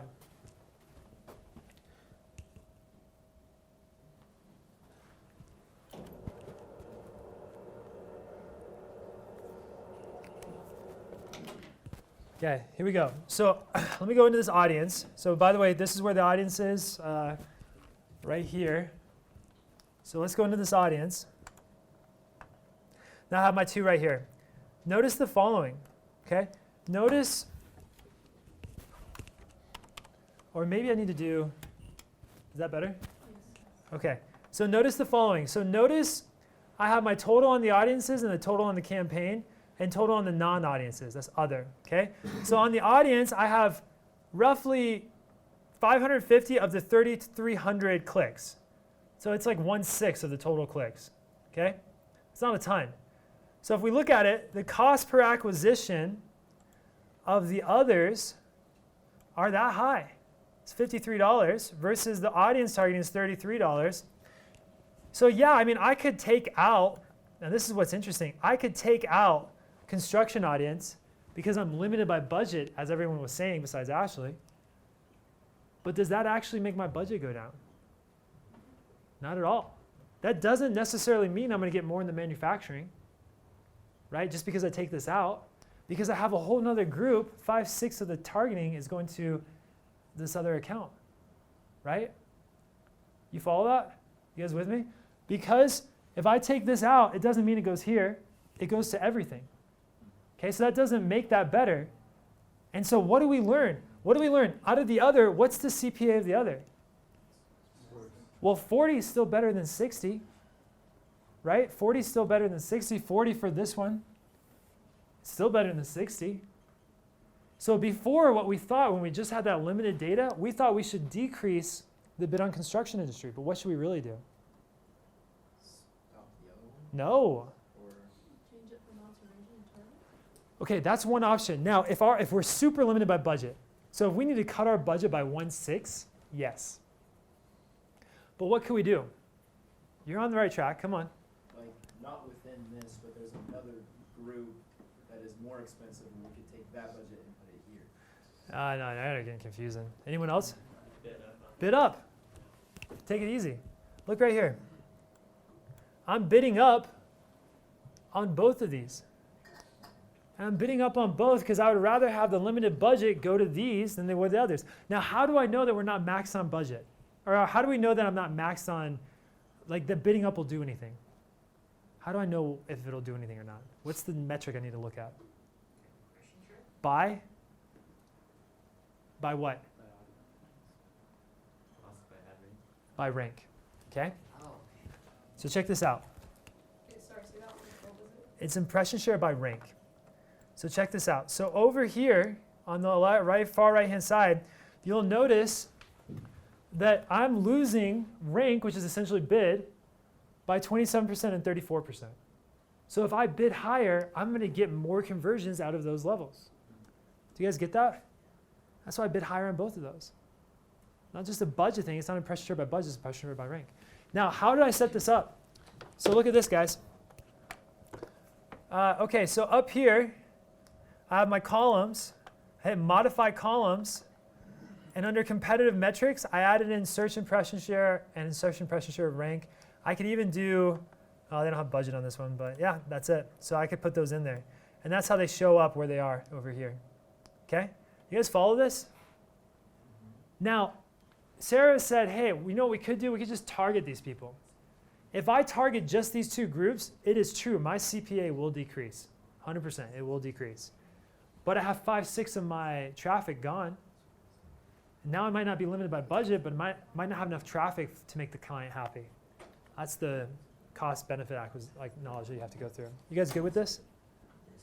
Any questions on this before I move on? Yes? Yeah, so just to make sure I understand, on the search loss by impression. Yes. So if that percentage is really low, then upping your bid wouldn't do much, right? Exactly. So if the search loss by rank, which is your bid, is 0%, you've lost 0% because of bidding, then upping the bid is going to do nothing anyway. Okay? That's like, because rank is Thanks a lot. what you're saying is determined by bid and what was the other things? Bid and budget. Oh, wait, I'm sorry, rank? Yeah. Your ad rank is determined by what two things, guys? Nope. The landing page goes into this. Quality score and sales. Quality score times your bid. Your quality score times your bid. Your quality score is determined by your landing page, your click-through rate, and your ad rank, ad relevance. So you're kind of like with this, assuming that you're like, you've already maxed those out and that you're. The fastest thing is to change bid. I mean, if you got to change a landing page, Yeah. and then you got to wait 2 weeks to see if it actually does anything, just go and change the bid and then keep working on the other stuff. Yeah. So with this, like you've identified two audiences, but after you've gotten a bunch of conversions, like does Google like help you to identify a better audience? I love that question. That question is, hey, how much of this is done by Google's automation versus how much you have to do yourself? Do you remember over here we had CPC, eCPC, target CPA, max conversions? What two are the ones that take all these things into account? Target CPA and max conversions, right? Those ones are going to take that much more into account than the others. So probably in the beginning, what I'm going to do is I'm going to let the target CPA run, which I've done here, and still I need to give it a little bit more input. It's not perfect, but it gets me a lot farther in the right direction. It is taking all these things into account. Yes? Would you isolate the changes? So kind of like A/B testing, right? Like you want to isolate it. So would you like in the same week adjust bid and your landing page and do those, or would you try to just like isolate just bid this week, maybe next week try to optimize landing page? Yeah, so little things like adding specific keywords to a page to increase the landing page relevance, I'm fine just throwing that on there.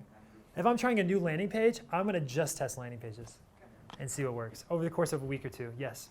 So search lost by IS, like what number is acceptable there? Okay, that's an excellent question. Excellent question. The answer is, it depends. It doesn't mean that you have poor performance.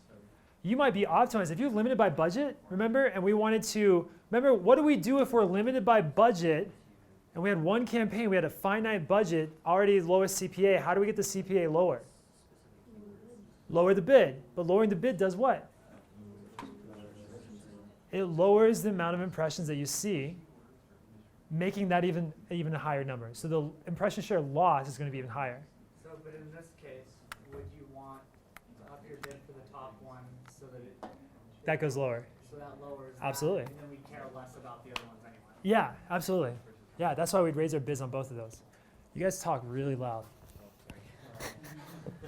You guys can talk, I don't mind. Okay, any other thoughts? Yes, please. So just a question asked like a minute or two ago. So is it possible on Google to like click other and see like the other audiences that you're not taking into consideration? You need to add those audiences in. Okay, so you have to, Yeah. That's why just go ahead and add a bunch of audiences in. Just see what works. Okay? On observation mode, not on target mode.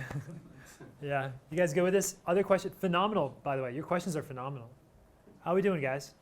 If you feel like you're understanding, say aye. If you're feeling still a little lost, say aye. Who said you're lost on this stuff? Working on it. Okay, that's fine.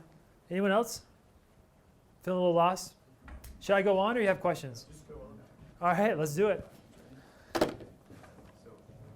All right, boys and girls.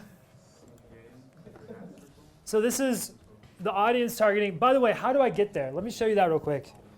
So when I'm inside of my campaigns, I'm hit GC, so I back up to like the main area. If I go to, on the left-hand side, if I go to audiences, it's going to show up for all the campaigns.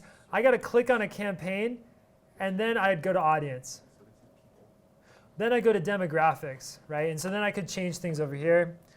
Or then I'd go to like locations or ad schedule, or whatever you want to do. But you click into a campaign, and then you go through it. That's how the taxonomy works. Good? Okay. All right. All right, guys. Happy changing. Take a look at this and see what you guys would do. 30, 40 seconds on this. You can talk amongst yourselves.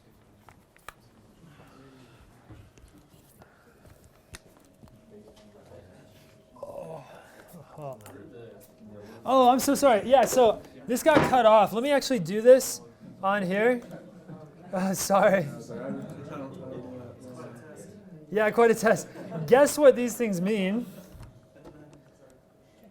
Okay, so up here in segment, I'm going to click on time, and I'm going to do day of the week. Not day, because that's would be like the 5th, the 6th, the 7th, but day of the week is Monday through Sunday. Okay, and then I'm specifically looking at this campaign. By the way, Riley created this campaign. So proud of him.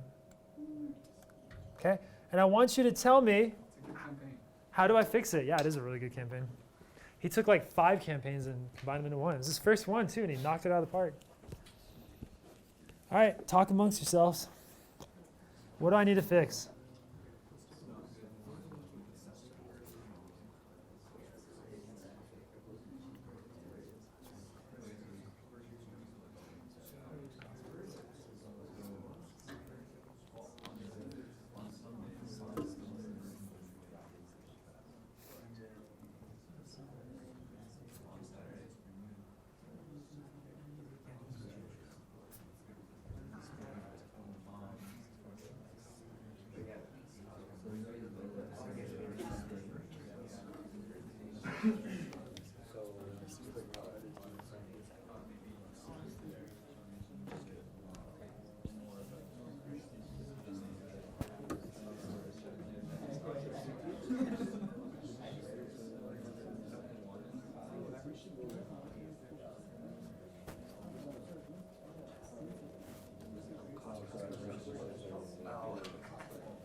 Let's check.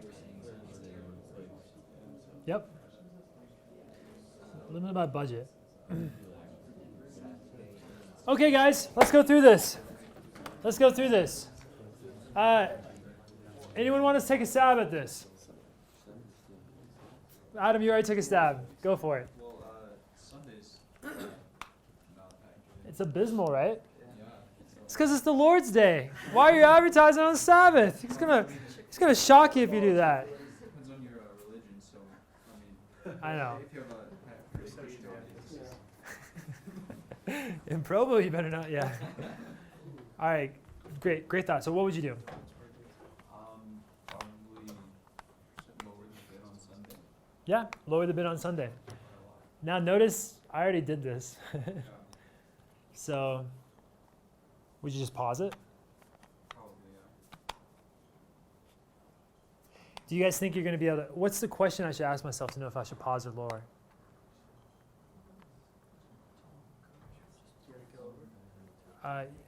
Yeah, I don't think it's necessary on that to know.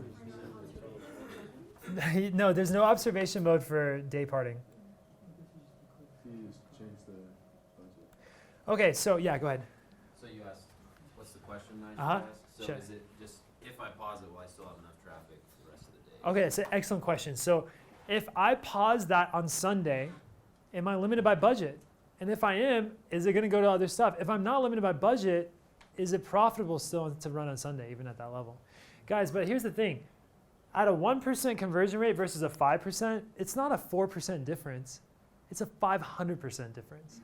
Okay, you got to think about that. It's not a 4% difference, it's a 500% difference.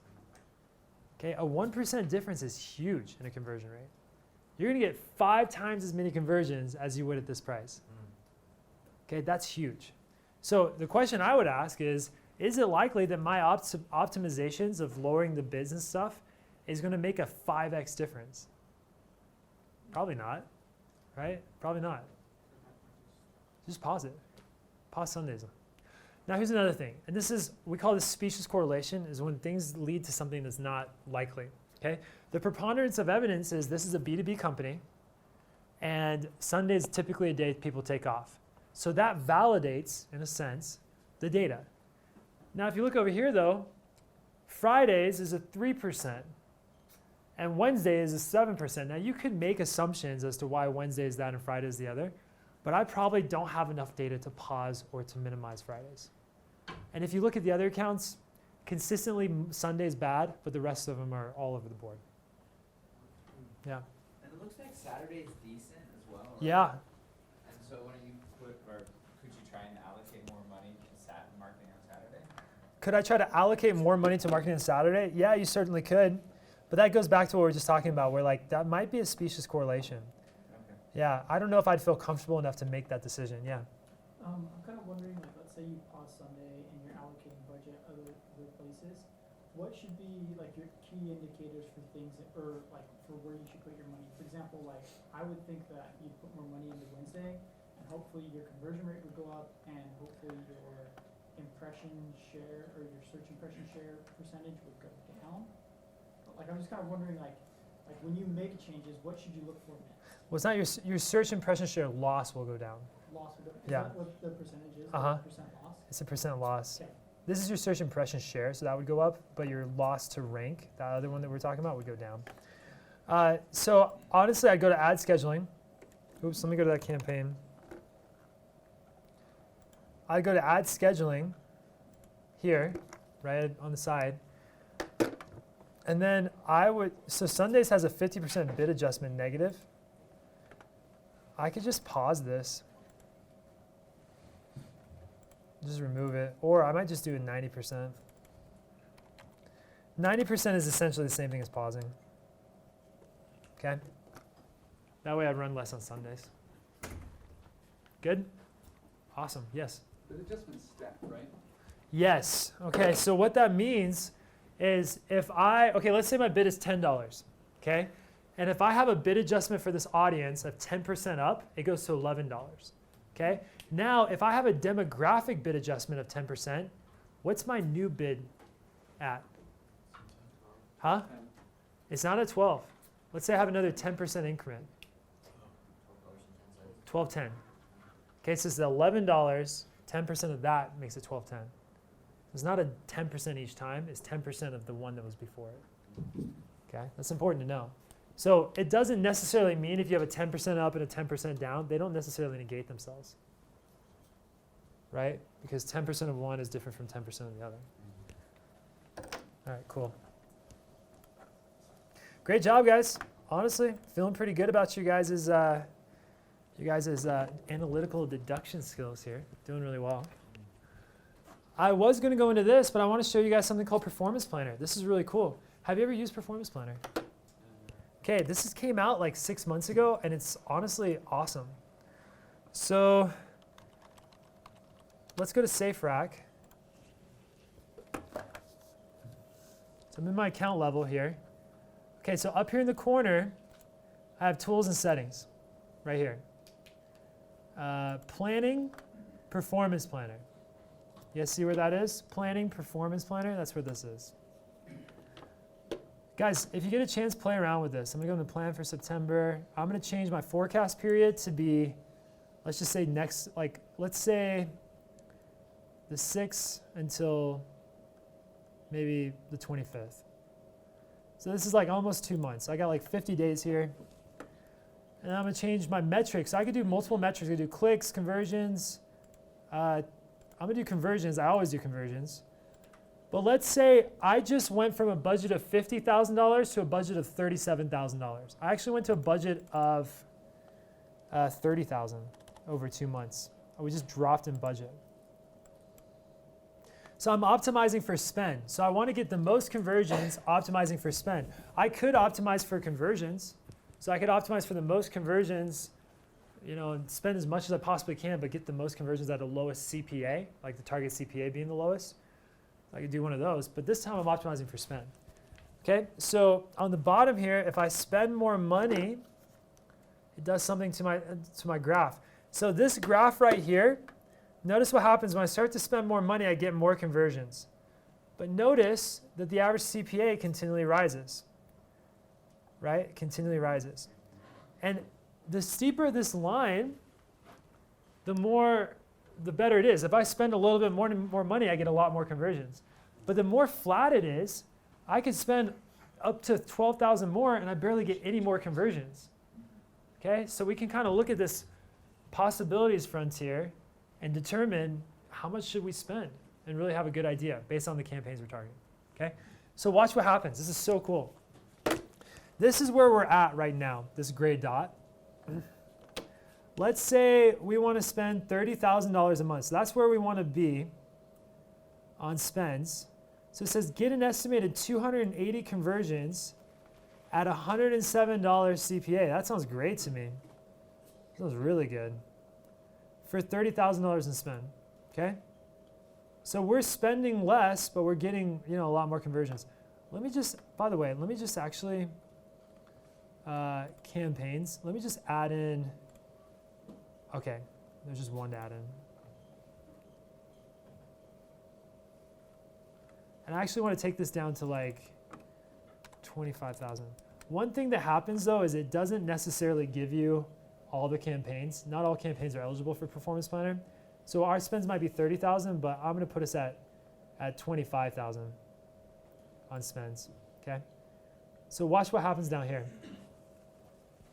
So this tells me right now I'm spending an existing $5,000 in that time period. I want to plan to spend 10,000 on this. So I'm going to raise it 5,000 in like the period of whatever it is, not per month, just per period. So I was planning before to spend this much during that period, and now I'm spending this much.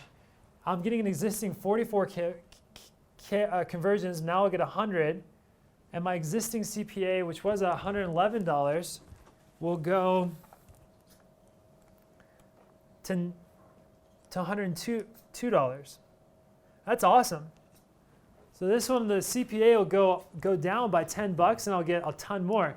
So then you're like, okay, how do I do this?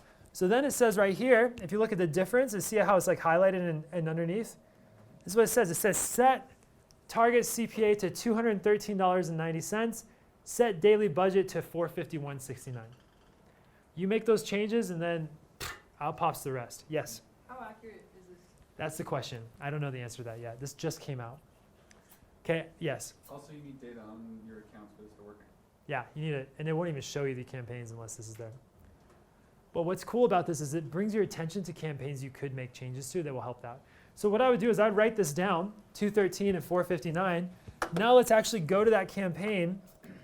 And by the way, that works for all of these. Like notice on this one, because we're trying to spend a certain amount of money. So we're not just trying to get the best CPA. Look, this CPA goes up by $11. But we get 49 conversions by doing that. So it's optimizing how much spend we have overall. Overall, we're going to go up to $97 CPA, a $9 raise. But out of that $9, we get an extra 156 conversions. Maybe that's worth it for us, right? So check this out. Check this out. So if I go back to, I'm just going to hit GC, go back to campaigns. So let's find that campaign, the KS metal aluminum. All right, it's this guy right here. So it said change these to 224, okay? Because that's within a 10 or 15%, I'm fine doing that. But if this said change it to 100, would you guys be comfortable with that? What would I want to do? Not necessarily pause it, huh? Just slowly adjust it. Don't take it there all at once. Just slowly adjust it down to where it needs to be, okay? So I'd go from 220 to maybe 200 or 190, and then let it run for a little bit and keep going. So then I'd do that at 224. And then it said change the budget from $200 a day. See, it's limited by budget. It said change it to $454 a day. And I'm fine doing that because that's raising the budget that high, right? And maybe it's not on target CPA. Maybe it's on eCPC. And I definitely don't mind making those changes because I'm not using as much bidding automation. So something I don't understand is I get what we've talked about, but when it says limited by budget, am I saying that it's limited by budget? Like I want to limit it by budget? Or is that, how does that get calculated? It's based off your impression share. So basically, if your impression share is this big, and I only have enough budget to spend on this amount, then I'm limited by budget. I need to raise my budget so I can hit the whole impression share gamut. Cool. Make sense? Good. How about this? You guys got what I talked about so far, the performance planner? Super cool tool, not toy. Super cool tool. Whatever. Tool, it's both good. Any other questions on that? Okay, guys, I want you guys to take a 5-minute break. Wiggle those things out, get a little bit going. I know this can be dry, but it's Google Ads. I'm trying to make it as fun as we can. But you gotta take a break, relax a little bit.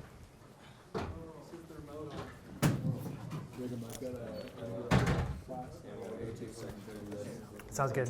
We'll get through most of it. Yeah. What's up? What's up, David? Two quick questions. So next week I'm going to be in Chicago for a new class. I haven't missed any classes. I'm just wondering if that's going to be a big deal. There's going to be like a pop quiz or something. I don't do pop quizzes. Okay. Yeah. Good to know. All right. And I'll watch the YouTube video to catch up. Yeah. My other question is, so I'm going to start running Google ads on, so my wife, she does wedding invitations. So it's super intent based. Yeah. And I did the bond method, and she profits, because she charged like $1.50 per invitation, and that's going to beat the competition. So it's in the top 3 in price. Perfect. And if you profit like $250 per job. Sounds like a so, win. Yeah, so it cashes out, or it checks out. My question is, earlier you said you need to put a lot of spend in for it to calibrate properly for the algorithms to work. You're saying like if your cost per acquisition is $3, don't set your daily spend at like $1.50, right? What if like say the cost per acquisition is $3 or something like that, and the daily spend is like $6? Would that work? Because I mean we don't really have a budget to spend like hundreds of dollars per day. Well, starting out, you're not even at 25 conversions in a month. Right.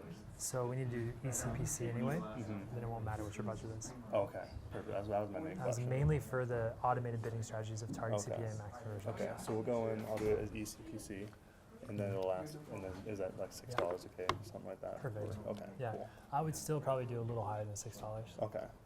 3 clicks a day isn't going to do much for you. Sure. Yeah. Okay. We'll play around with that, and I'll send you some Marco Polos while I'm setting it up. Absolutely. Because we're pretty excited about it. She likes doing it. I think it's a great idea. Yeah, we'll see how it goes. This stuff will be perfect then. Today's class is like really relevant. Yeah, awesome. Thanks. You bet. I'm glad you didn't miss today. What's up, man? How you doing? I'm doing great. Yeah. How are the wedding preparations going? Oh, we're getting closer. We're getting closer. So I think I want to have a horse in the wedding. Horse in the Yeah, wedding. I think that'd be sick. Is that your idea? Okay. Yeah, my idea. Okay. Yeah, so I kind of want like her to ride in on a white horse. Be a white dress. Yeah, white dress, white horse. Pick her off, put her down. And then the cue to ride in, this is going to be cool. Okay. Instead of having like best men and stuff, I'm just going to have a bunch of my friends. And we're going to have bows and arrows. And it'll be like this fire pit.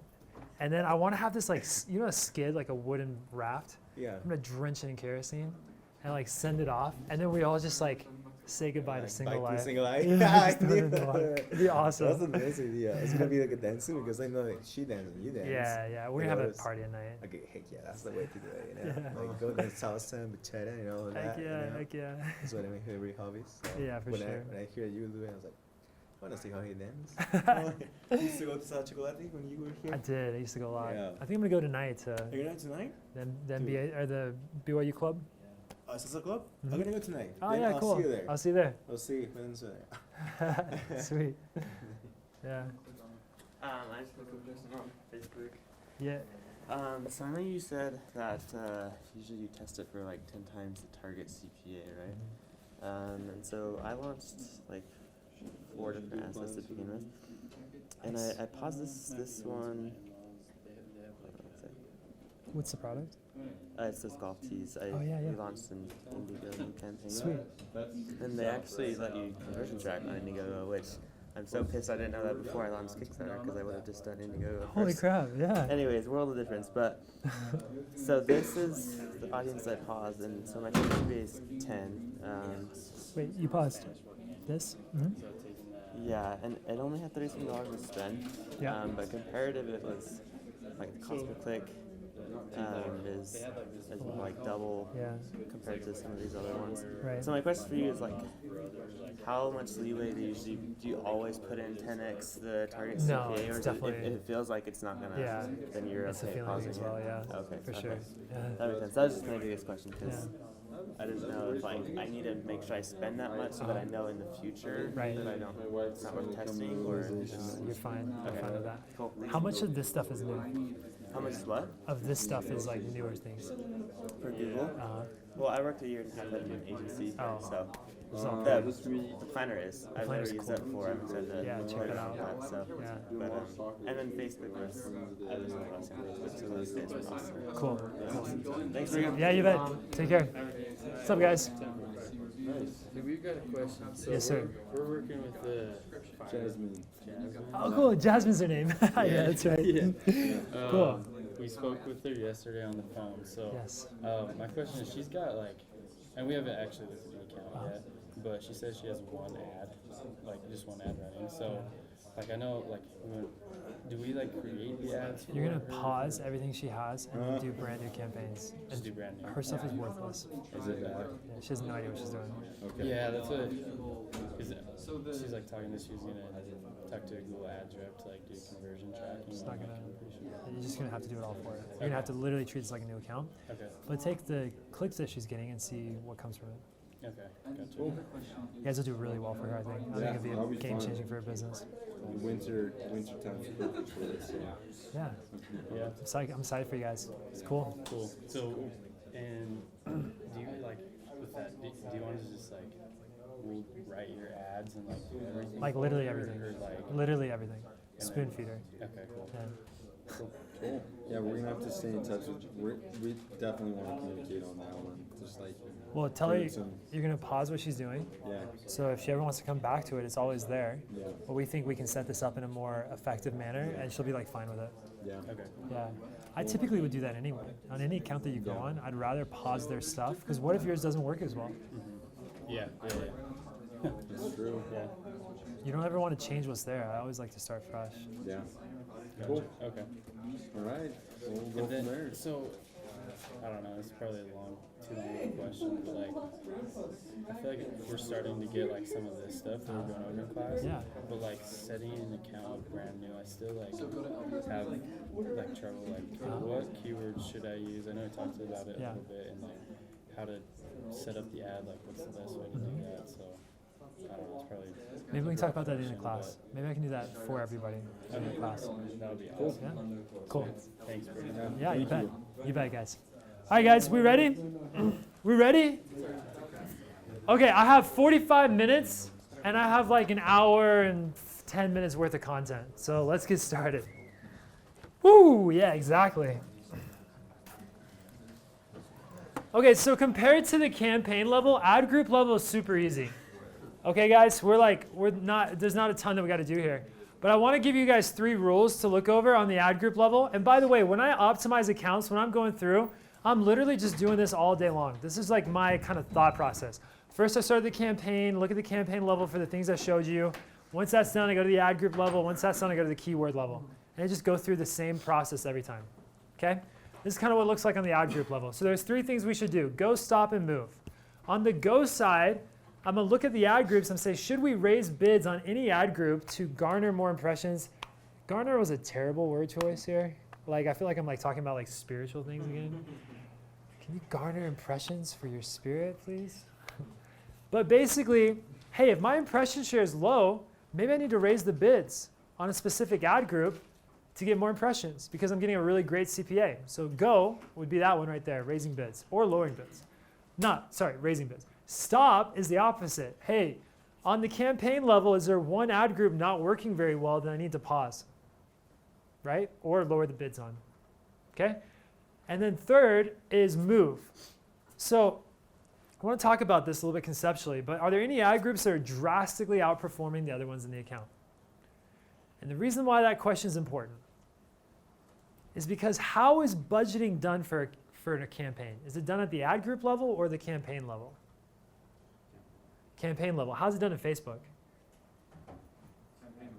Now it's on the campaign level. It used to be on the ad group level. Okay? So, but there is still a ton of control at the ad group level. There really is. Well, you just decide where you want it. You can do a minimum spend level so you can kind of control what gets what. But yeah, there's a lot of control still. And they're a lot better than Google actually at putting the right ad group into the right position. Do you have a question? Yeah, I was just going back to the impression. So when we talk about impression share, that's not like a literal stat that they give you. It's more of you can identify where you're at based on the. No, it's a literal stat they give you. Okay. So it's based on how many times your ad shows up versus how many times somebody's searching for something that you wanted to advertise on. How many times it shows up? So look, So how many times my ad shows up divided by the number of times a keyword that I want to advertise on shows up. So impression, impression share is equal to your impressions divided by the total potential impressions. Okay, yeah. Okay, that's impression share. So I guess when the ones different ones we were analyzing, I just didn't see it on there. So Yeah, it was impression share loss according to rank, and there's another one called impression share. You put either one of those on there. Okay? I want to show you guys something. So if I have, okay, I'm going to use this, instead of calling this a campaign, sorry, up here, I'm going to call this an ad group. So these are ad groups A, B, C, D. Okay? This doesn't matter anymore. Okay. If I have let's just look at CPA. Okay? And let's assume that for numbers' sake, the impression share is 50% the whole way through. 50%. So we're 50% on everything. Okay? That's going to change things a little bit. So ad group A has a $10 CPA. This is a $12. This is a $100. And let's say this one's a $9. Let's say on the cost, this is 500, and these are all 100. And they all have an impression share of 50%. That's how much you spent on it. Okay? So my impression share is 50% on all these. I've spent 5x on this one. This has a CPA here. So basically we have move, stop, go. What should we do here? Walk me through this. You should move everything out of C. Move everything out of C. What does that mean? Well, because if your CPA is 100 and your cost is 100, that means you got one. Yeah. Yeah. It sucks. One acquisition for that. So just close it. So stop.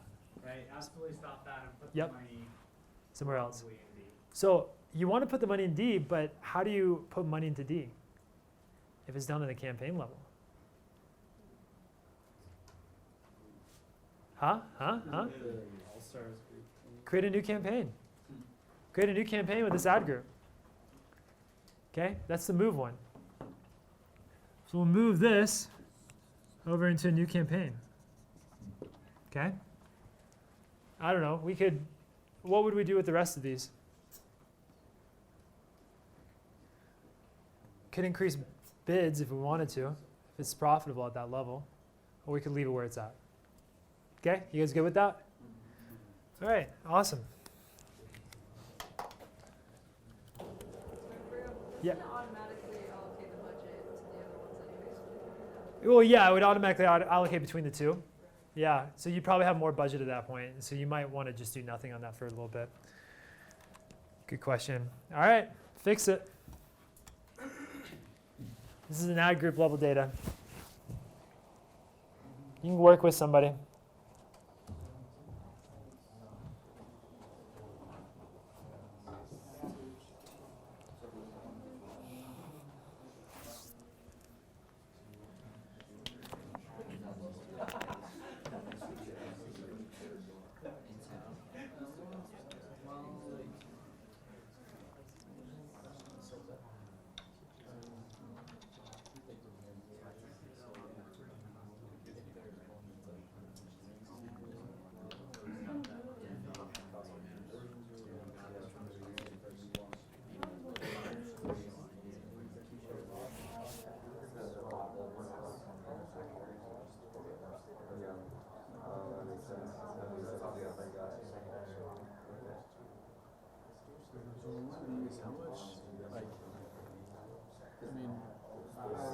Depending on what your budget is, depending on what your goals are, depending on the margin, it kind of answers this question I'm about to ask you. But I mean, how many of these things do you mess with? You know what I mean? Do you like, for example, in the last one, you couldn't. It was kind of clear. It made sense the way you showed it. Yeah. Like, you want to move the one because it was having a $500 cost, like so it had a lot of experience and numbers. Yeah.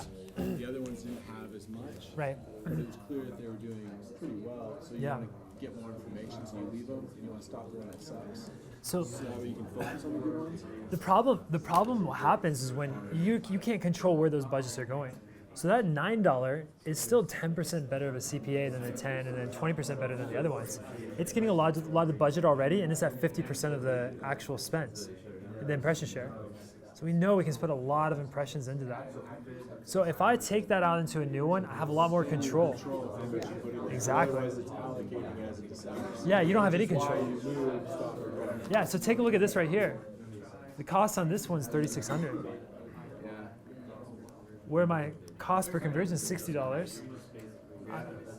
I mean, that might be one you want to control altogether on a different group. You could. There's clearly ones you want to stop. Yeah, there's clearly one you want to stop. On the platforms. And Yeah. then there's ones you want to keep letting run because your cost is only $300. Well, yeah, your cost is kind of too low to really make decisions on. Cool. Make sense? So basically, the bottom line is, when there's enough information to make decisions, you make decisions. Yeah. Otherwise, you let it run until you can make decisions. Yeah, exactly. Which is go really is let it run until you can make a decision. Yeah. Okay. Cool. Yeah, cool. All right, guys. Sounds like there's a lot of discussion going on this. Anyone want to take a stab? Go for it, Will. Well, first I think we would probably pause the 124 cost per conversion right there. Okay, so he says pause aluminum platforms. You guys agree with that? Okay.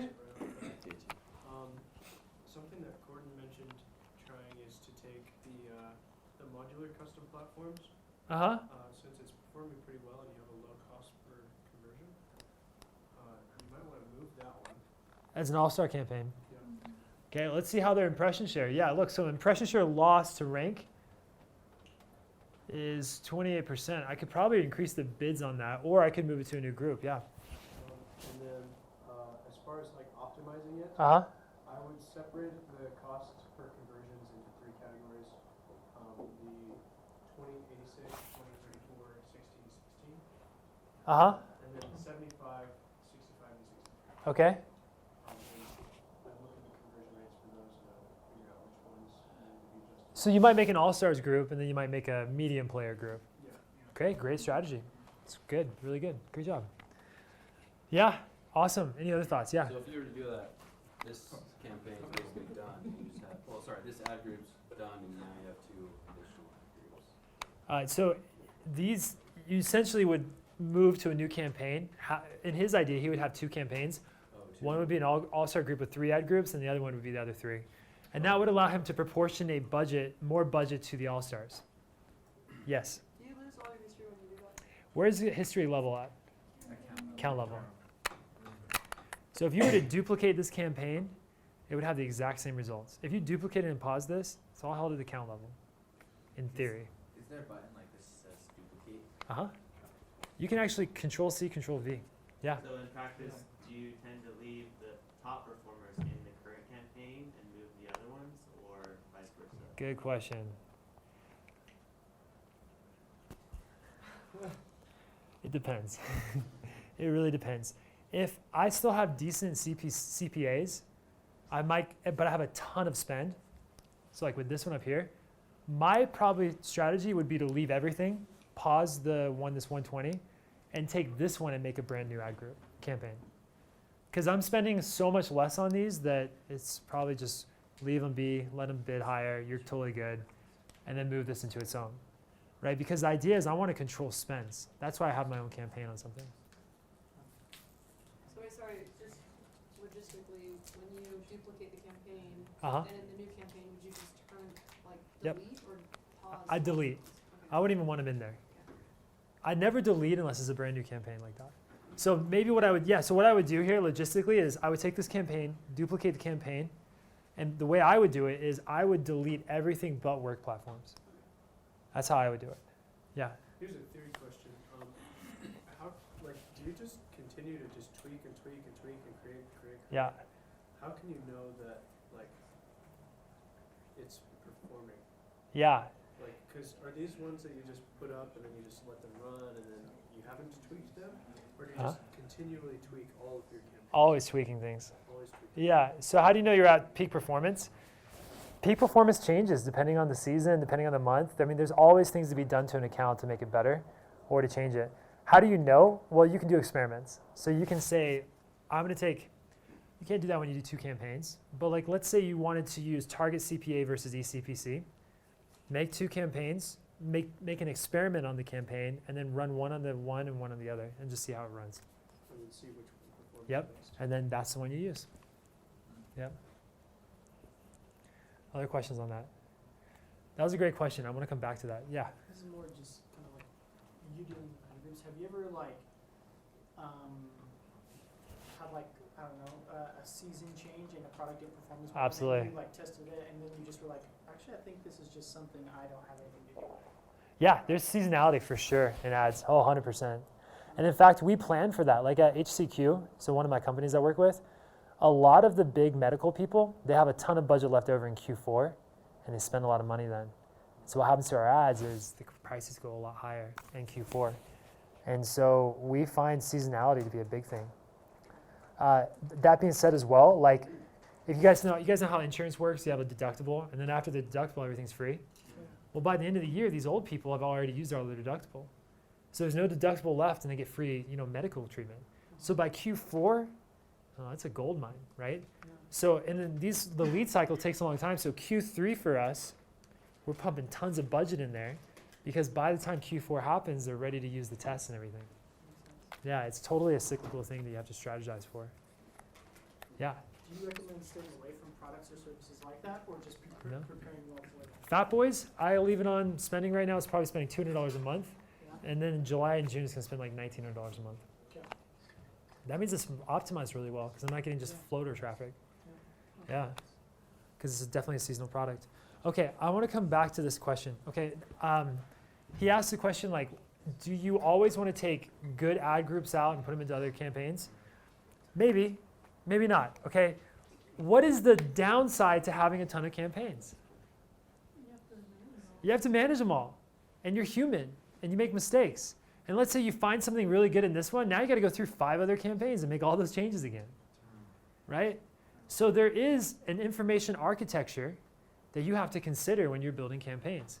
When Riley built this campaign, we had taken 5 campaigns and consolidated them into one. We took 5 different campaigns and put them into one. We took the best performing stuff out of all of them and made it one because it's way easier to manage just one than it is 5. And there were 90 campaigns in this account. And a lot of them were duplicates and overlaps, and it sucked the way it was organized. I hated working on it. Yeah, so a lot of advertisers, they're like, okay, if you want to get the best stuff, then you gotta like cut everything out, like slice it out, and then you get really, really granular data, and you can be like, oh, like I know that this audience with this keyword and this audience with this, right? And it just gets super sliced out, so you know exactly what's cheapest, quote unquote, right? The problem with that is then you get this information overload, and even if you know what's cheapest, you can't do anything about it because there's no actual insights there. So you, instead of like slicing everything out every way that you can think of, come up with major groupings that are like kind of similar and are probably going to perform similarly. So if you notice this campaign, every single one is platforms. So platforms is like the tiny thing for this campaign. So then we said, we had a couple of ways we could have went with this. We decided, hey, we could do the metals, we could do modulars versus like non-modulars. We could do the type of platform, like stairs for houses, or like vehicle access, train access, plane platforms. So we just took the ones that were the best converters and we ran with that. So this one has access, vehicle access, all of these built into one. We have a manufacturer's platform. And then here we have metal and steel combined into one, where it used to be 2 different groups. We actually started combining, which is against the thought process that a lot of advertisers use. Did you guys do SCAGs at your company? They did, yeah. It's a pain, right? And it's not just a pain, you miss things. Go ahead. So are these different products, or are these all the same product, just advertised? Same exact landing page, but different keywords. Okay. Yeah. Landing page, Okay, I want to show you guys something. So we decided we should pause the $120 CPA on aluminum platforms. Is there anything else we could do? Huh? Okay, we can lower the bids, but I don't know if we're going to be able to half the bid and still get impressions on that because it's double the CPA. Yeah. You have to bid on the high performers, giving less impressions, targeting the other ones, yes. But what can we do about this ad group particularly? Huh? Change what? Maybe. Let's go check it out. So before I pause that and just kill it right away, this is what I would do. I'd go in and look at it. Yeah, maybe there's something going on that we don't really understand. Like, for example, when I was selling water blobs, all of a sudden one month I spent like $500 without any results. I could go in and pause it, but this new product came out called an edible water blob. And it was this little bottle that was edible. You like eat it and it's just like a craze right now. So everyone wanted these edible water blobs. And I got tons of clicks for this and I wasn't getting any conversions because I was getting the wrong types of clicks. So before you go and pause these and kill it right away, let's actually take a look at that, okay? Huh? Yeah, I want to look at the keywords, right? So if I go, oh, we're on SafeRack. Let's go to Rectostep.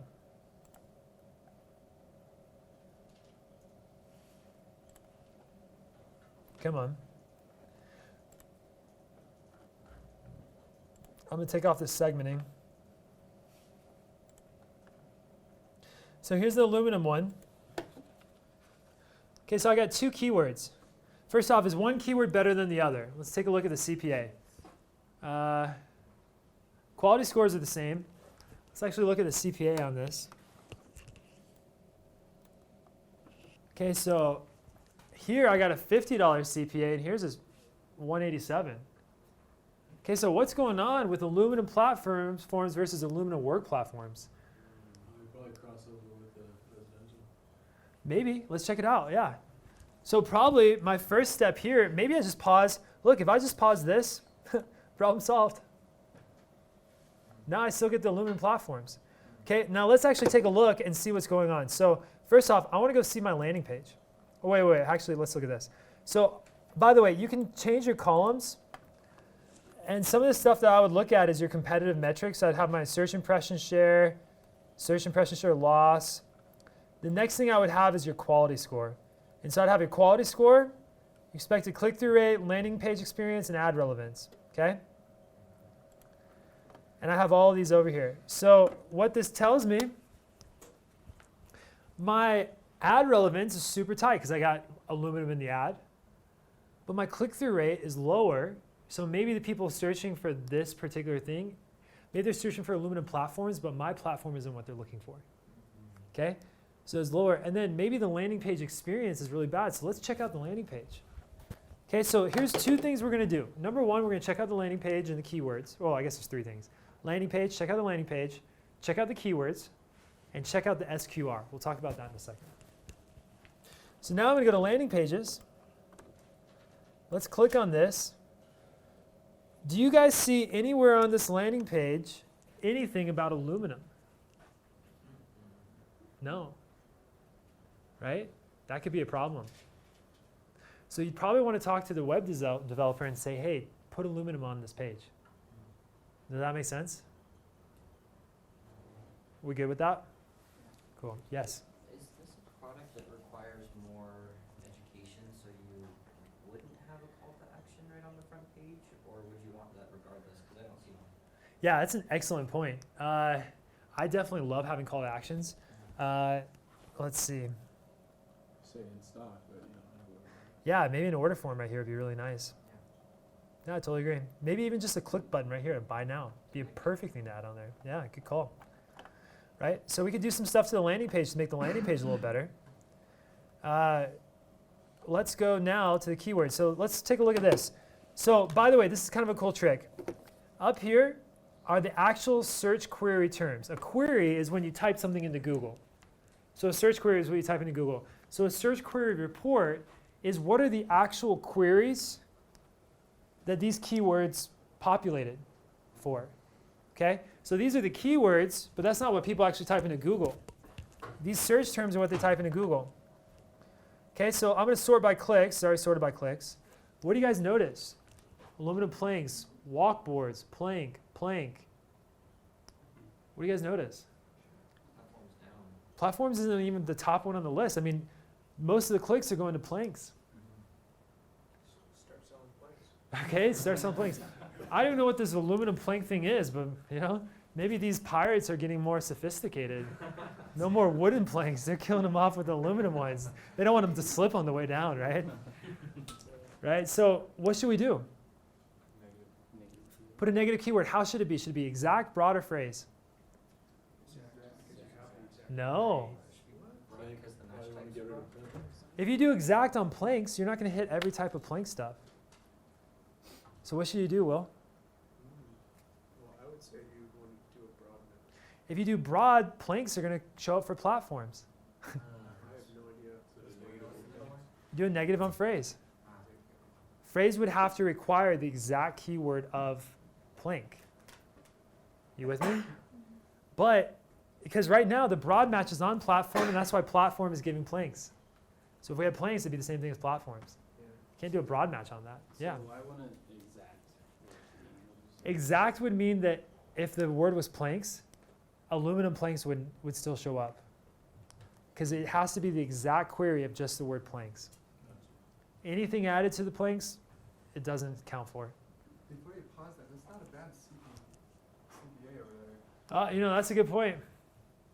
Not a bad point. So even if it's not related exactly. I still don't like it, if I'm being honest. I already put the negative in. You did? Yeah.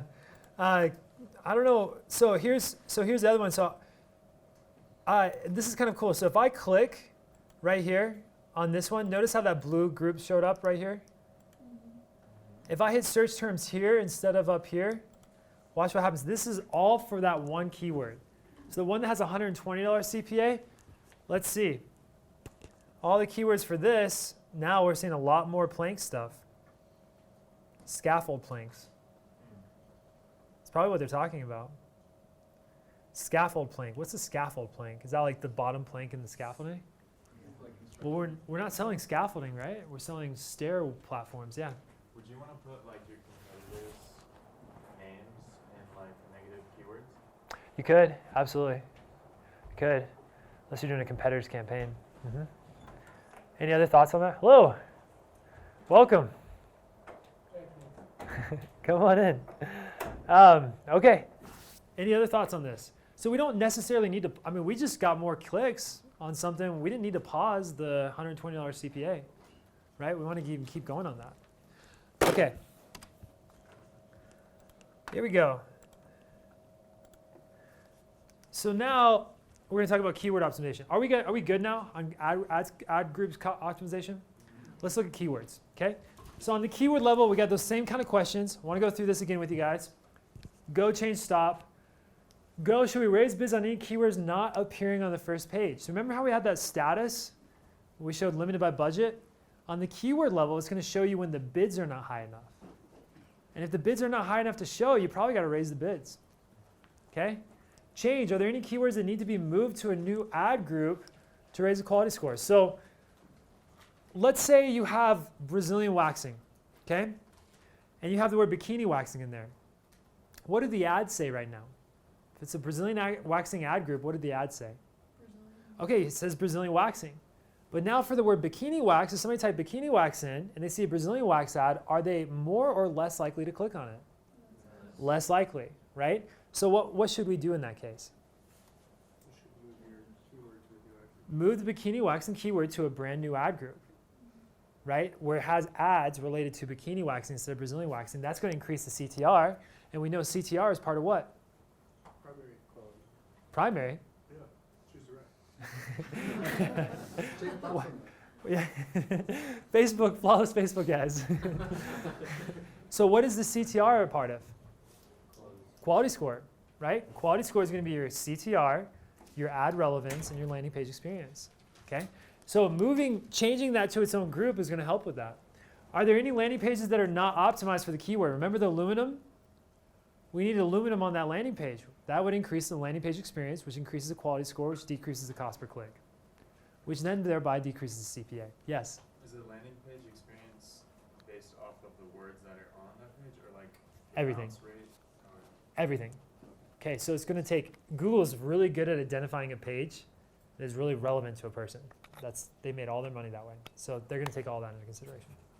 Okay, so you're right. It doesn't just have to have the words aluminum on there, but by having the words aluminum and they typed in aluminum, much more likely they're going to stay on the page. Okay, stop. Are there any keywords that need to be paused because the CPA is too high? Right? Like the one we just did, had a $120 CPA versus a $50 CPA. You need to pause that. You with me? Okay, so I want to show you one thing before we go on to something else. We're moving great, guys. We're getting really good on timing. So if I go to, I got this brand new campaign I'm working on.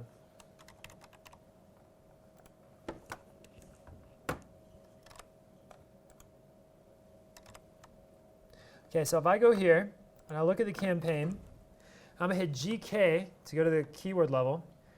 Now notice what happens when I hit status.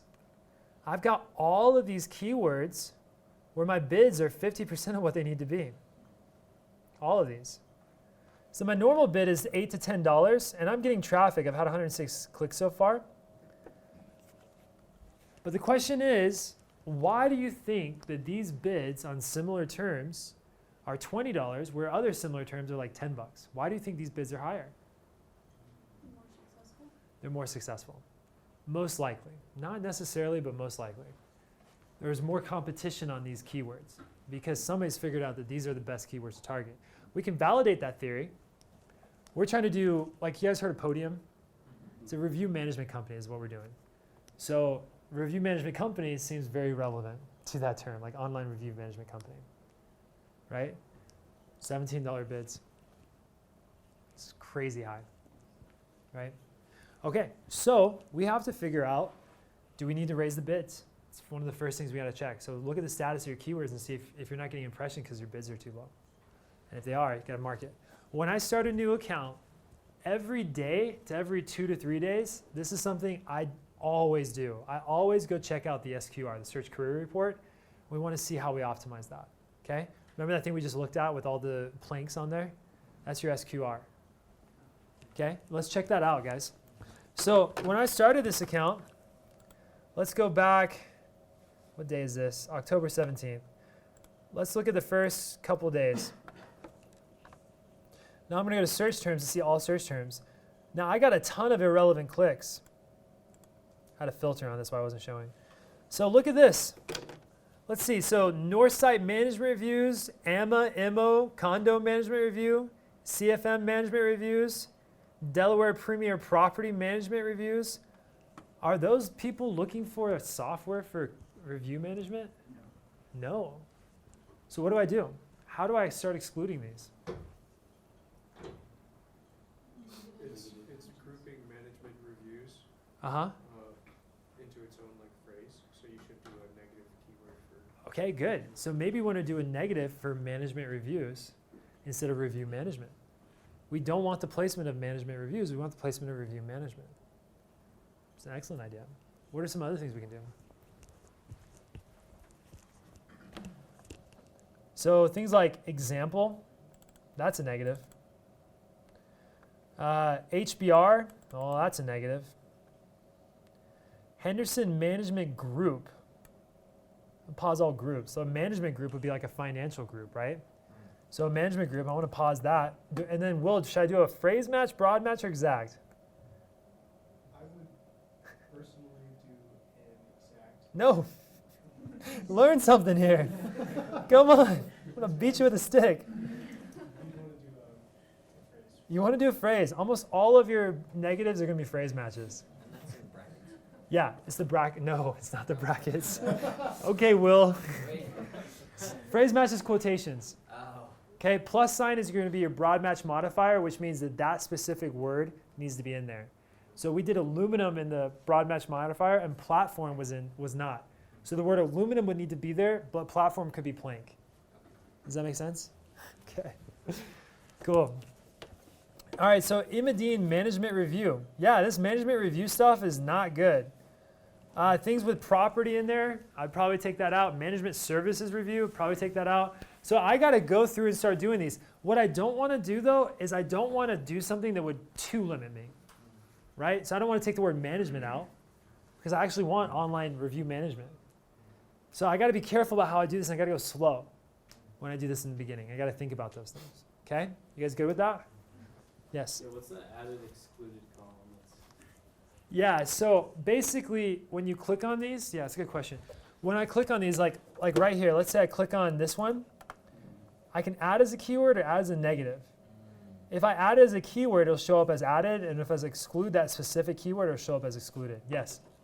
Why wouldn't you do an exact for something like building, right, that's like completely outside of or property earlier? Yeah, I've done a phrase match on property. Guys, if you do an exact,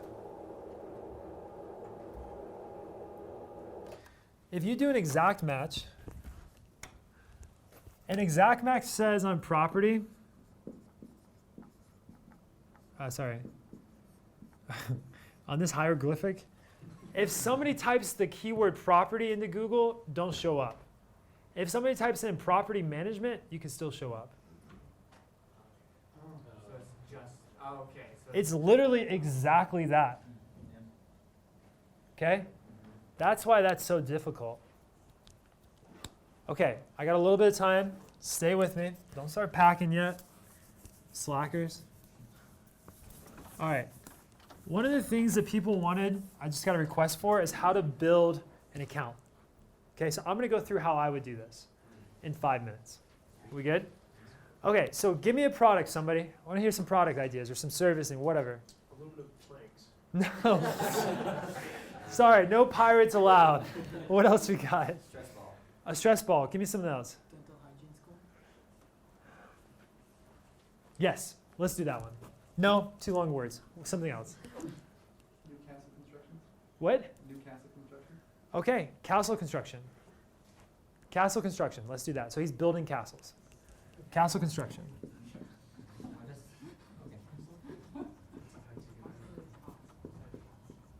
Okay, the first thing I would do on a sheet of paper is I would write out every way imaginable I could think of people thinking of this item. And as I'm writing those things out, I would also write out every way imaginable that I could get the wrong answer. So if somebody typed in castle construction jobs, negate it.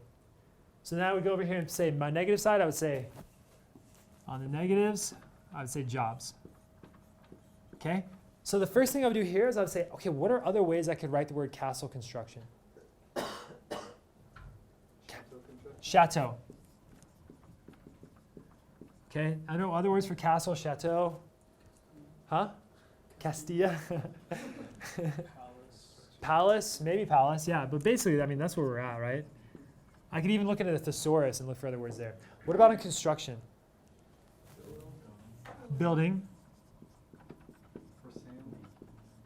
Okay, so I might go over here and do a third one, for sale.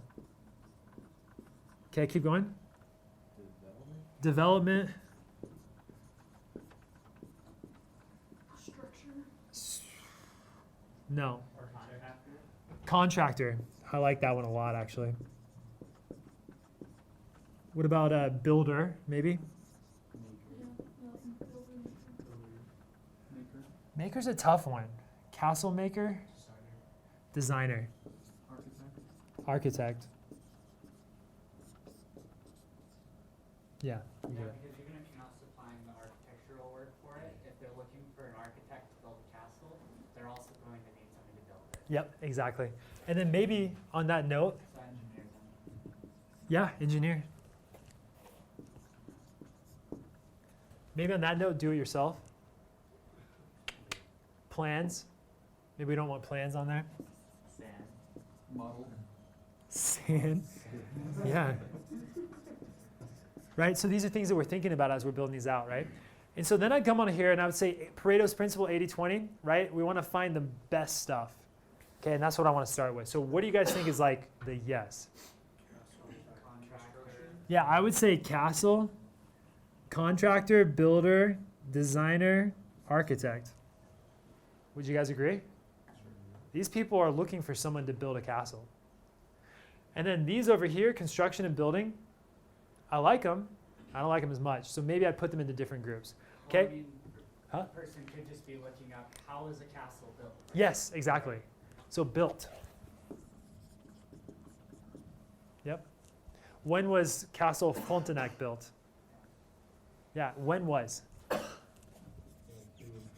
might put the name of like specific really famous castles. Yep, you could. Yeah, so that's how we're going to get rid of a lot of these negatives up front. That's how we're thinking about these, okay? And then from here, I would go through these terms and I got to make campaigns. So how could we kind of construct campaigns from this?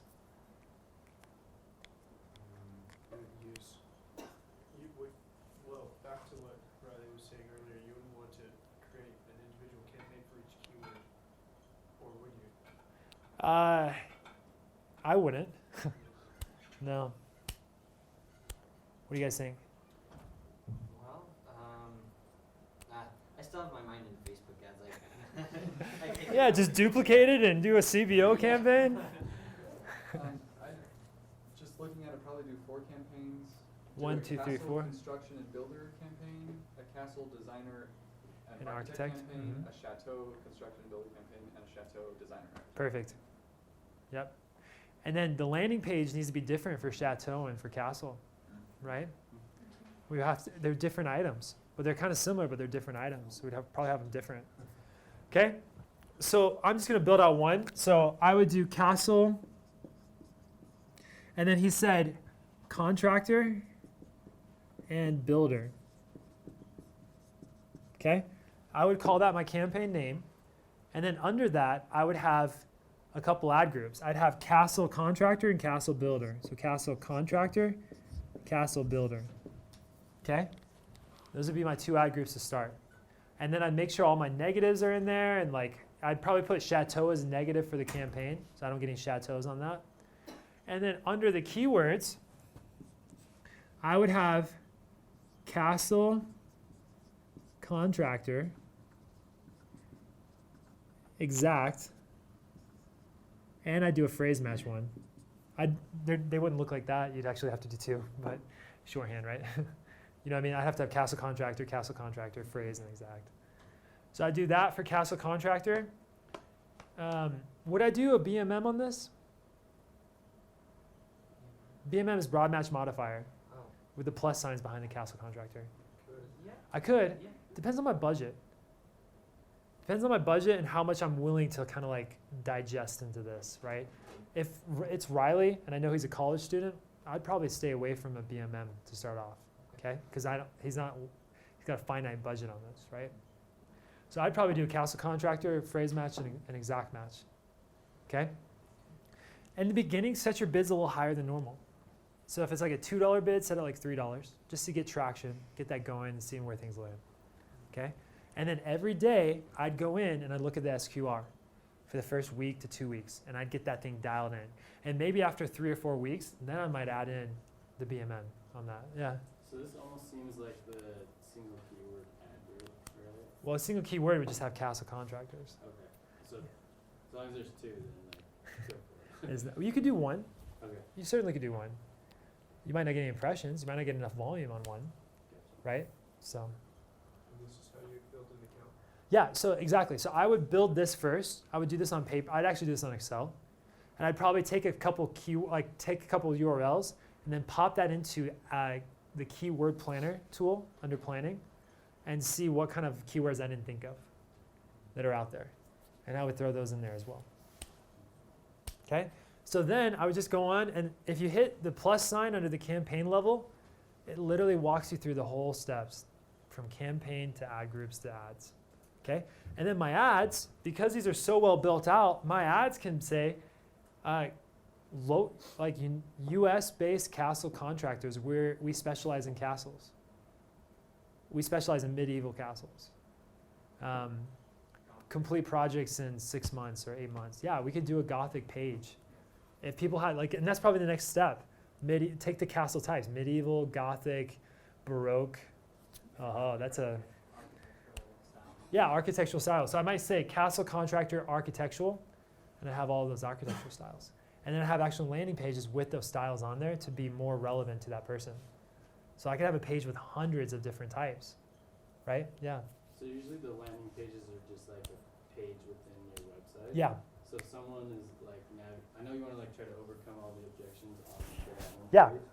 But say they like see the about tab and they want to like click off of it. Mhm. Like how do you make it like easy to navigate other than hitting the back arrow? Like how can they get back to like that specific landing page? Does that make sense?